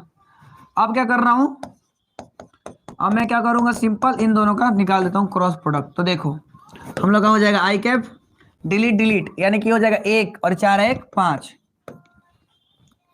फिर माइनस का j cap delete delete delete, यानी कि 3 माइनस 4, यानी घटेगा तो माइनस का 1, फिर प्लस का k cap delete delete, minus का 3 माइनस का 1, यानी माइनस का 4, यानी vector A cross vector B बराबर 5i कैप प्लस का j कैप माइनस का k कैप। थोड़ा आप देख लीजिएगा अगर इधर उधर हो तो लिखेंगे। अब हमें इन दोनों का तो मैग्नीट्यूड निकालना है, तो मैग्नीट्यूड निकालने का तरीका है अंडर रूट बना लो, 5 का स्क्वायर कर लो 25, 1 का स्क्वायर 1 और 4 का स्क्वायर 16, तो जोड़ेंगे तो 25 1 26 26 32 10 42, यानी कि हम लोग का हो जाएगा √42, है ना। बढ़िया, हम लोग का √42। अब लिखेंगे चूंकि समांतर चतुर्भुज का क्षेत्रफल, समांतर चतुर्भुज का क्षेत्रफल बराबर क्या पढ़ा रखे हैं, vector A cross vector B, तो ये कितना है √42 आ रखा है, तो वर्ग मात्रक हम लोग का कंप्लीट आ गया आंसर। बोले सही है, बाकी के सब देख लो इधर उधर अगर कोई गड़बड़ है तो ओके, क्योंकि आप लोग को भी दिखना चाहिए दिखना चाहिए दिखना चाहिए दिखना चाहिए। बोलो सही है सही है सही है सही है सही है और सही है सही है। कोई डाउट वाली बात, आगे बढ़े। नेक्स्ट आगे बढ़ते हैं। बोलो कोई डाउट वाली बात है। अच्छा 3 लोग कौन कौन देख रहे जरा कमेंट करना, तो बाकी सब भाग गया गधा, बताना जरा कमेंट करो। No doubt. अरे गजब नीतीश सर, मैं सोने जा रहा हूँ। अबे भाई ठीक है जाओ। चलिए रवि रंजन जी जुड़े हैं, कौन है भाई आप, केमिस्ट्री? नो सर हम, अरे गजब गजब ही गजब। तीनों ही आप सुपर हीरो यार, आप मेरे रियल हीरो हो। सोल्यूशन देख लो, करे लैम्डा और यू का मान ज्ञात करो। सवाल याद रखना, ये इंपॉर्टेंट है, ये इंपॉर्टेंट सवाल है दोस्त, बड़ा ही महत्वपूर्ण सवाल है और आने का पूरा चांस रहता है ये। करे इतना और इतना बराबर 0 है तो इसका मान ज्ञात करिए। तो मैं सिंपल इन दोनों का क्रॉस प्रोडक्ट निकाल लेता हूं। तो आई cap, J cap, K cap, और फिर 2 6 27 और 1 लैम्डा और म्यू, और बराबर में क्या रखना है 0। अब फिर आई कैप, अब हम लोग का इसका मल्टीप्लाई करेंगे, यानी कि हो जाएगा 6 म्यू माइनस 27 लैम्डा, अब फिर माइनस का जे कैप, डिलीट फिर डिलीट, तो हो जाएगा 2 म्यू माइनस 27, 2 म्यू माइनस 27 बराबर, अरे सॉरी बराबर नहीं, अब प्लस होता है तो हम लोग का के कैप हो गया, डिलीट डिलीट, यानी कि 2 लैम्डा माइनस 6, 2 लैम्डा माइनस 6 बराबर में, अच्छा ये हम लोग का हो गया। अब एक बात समझिएगा, हाँ ओके, अब बात एक समझिएगा, हम इस 0 कैसे लिख सकते हैं, 0 आई कैप प्लस 0 के कैप प्लस 0 के कैप, 0 जे कैप प्लस 0 के कैप। ऐसा क्यों लिखा, कंपैरिजन करने के लिए, तुलना करने के लिए, क्योंकि तुलना करेंगे तो हम लोग का मान आ जाएगा खटाक से। अब एक और चीज सुनिए, आप इसको लेकर के तुलना नहीं करेंगे क्योंकि इसमें 2 वेरिएबल है, निकालना कठिन होगा। तो आप जे को जे के साथ तुलना कर ले और के को के साथ तुलना करें, तो लिखेंगे तुलना करने पर, तुलना करने पर, है ना। तो आप बात ध्यान रखेंगे, मैंने क्या बोला, मैंने बोला जे को जे के साथ कर लेंगे, के को के साथ कर लेंगे, क्योंकि समझ रहे हो ना। तो ये हम लोग का हो जाएगा माइनस का 2 म्यू माइनस का 27 और बराबर में क्या लिखना है 0। तो ये हम लोग का हो जाएगा माइनस का 2 म्यू प्लस का 27 बराबर 0, यानी एक लाइन में समझो ना, माइनस उधर जाएगा तो 0 हो जाएगा। तो 2 म्यू बराबर 27, इसलिए म्यू बराबर हम लोग का हो जाएगा 27/2, और अब एंड 2 लैम्डा माइनस 6 बराबर में 0 हो जाएगा, क्योंकि चेक कर लो, तो इसलिए लैम्डा बराबर हम लोग का 3 आ जाएगा, लैम्डा बराबर क्या आ जाएगा 3 आ जाएगा। बोलो किसी को दिक्कत वाली बात है।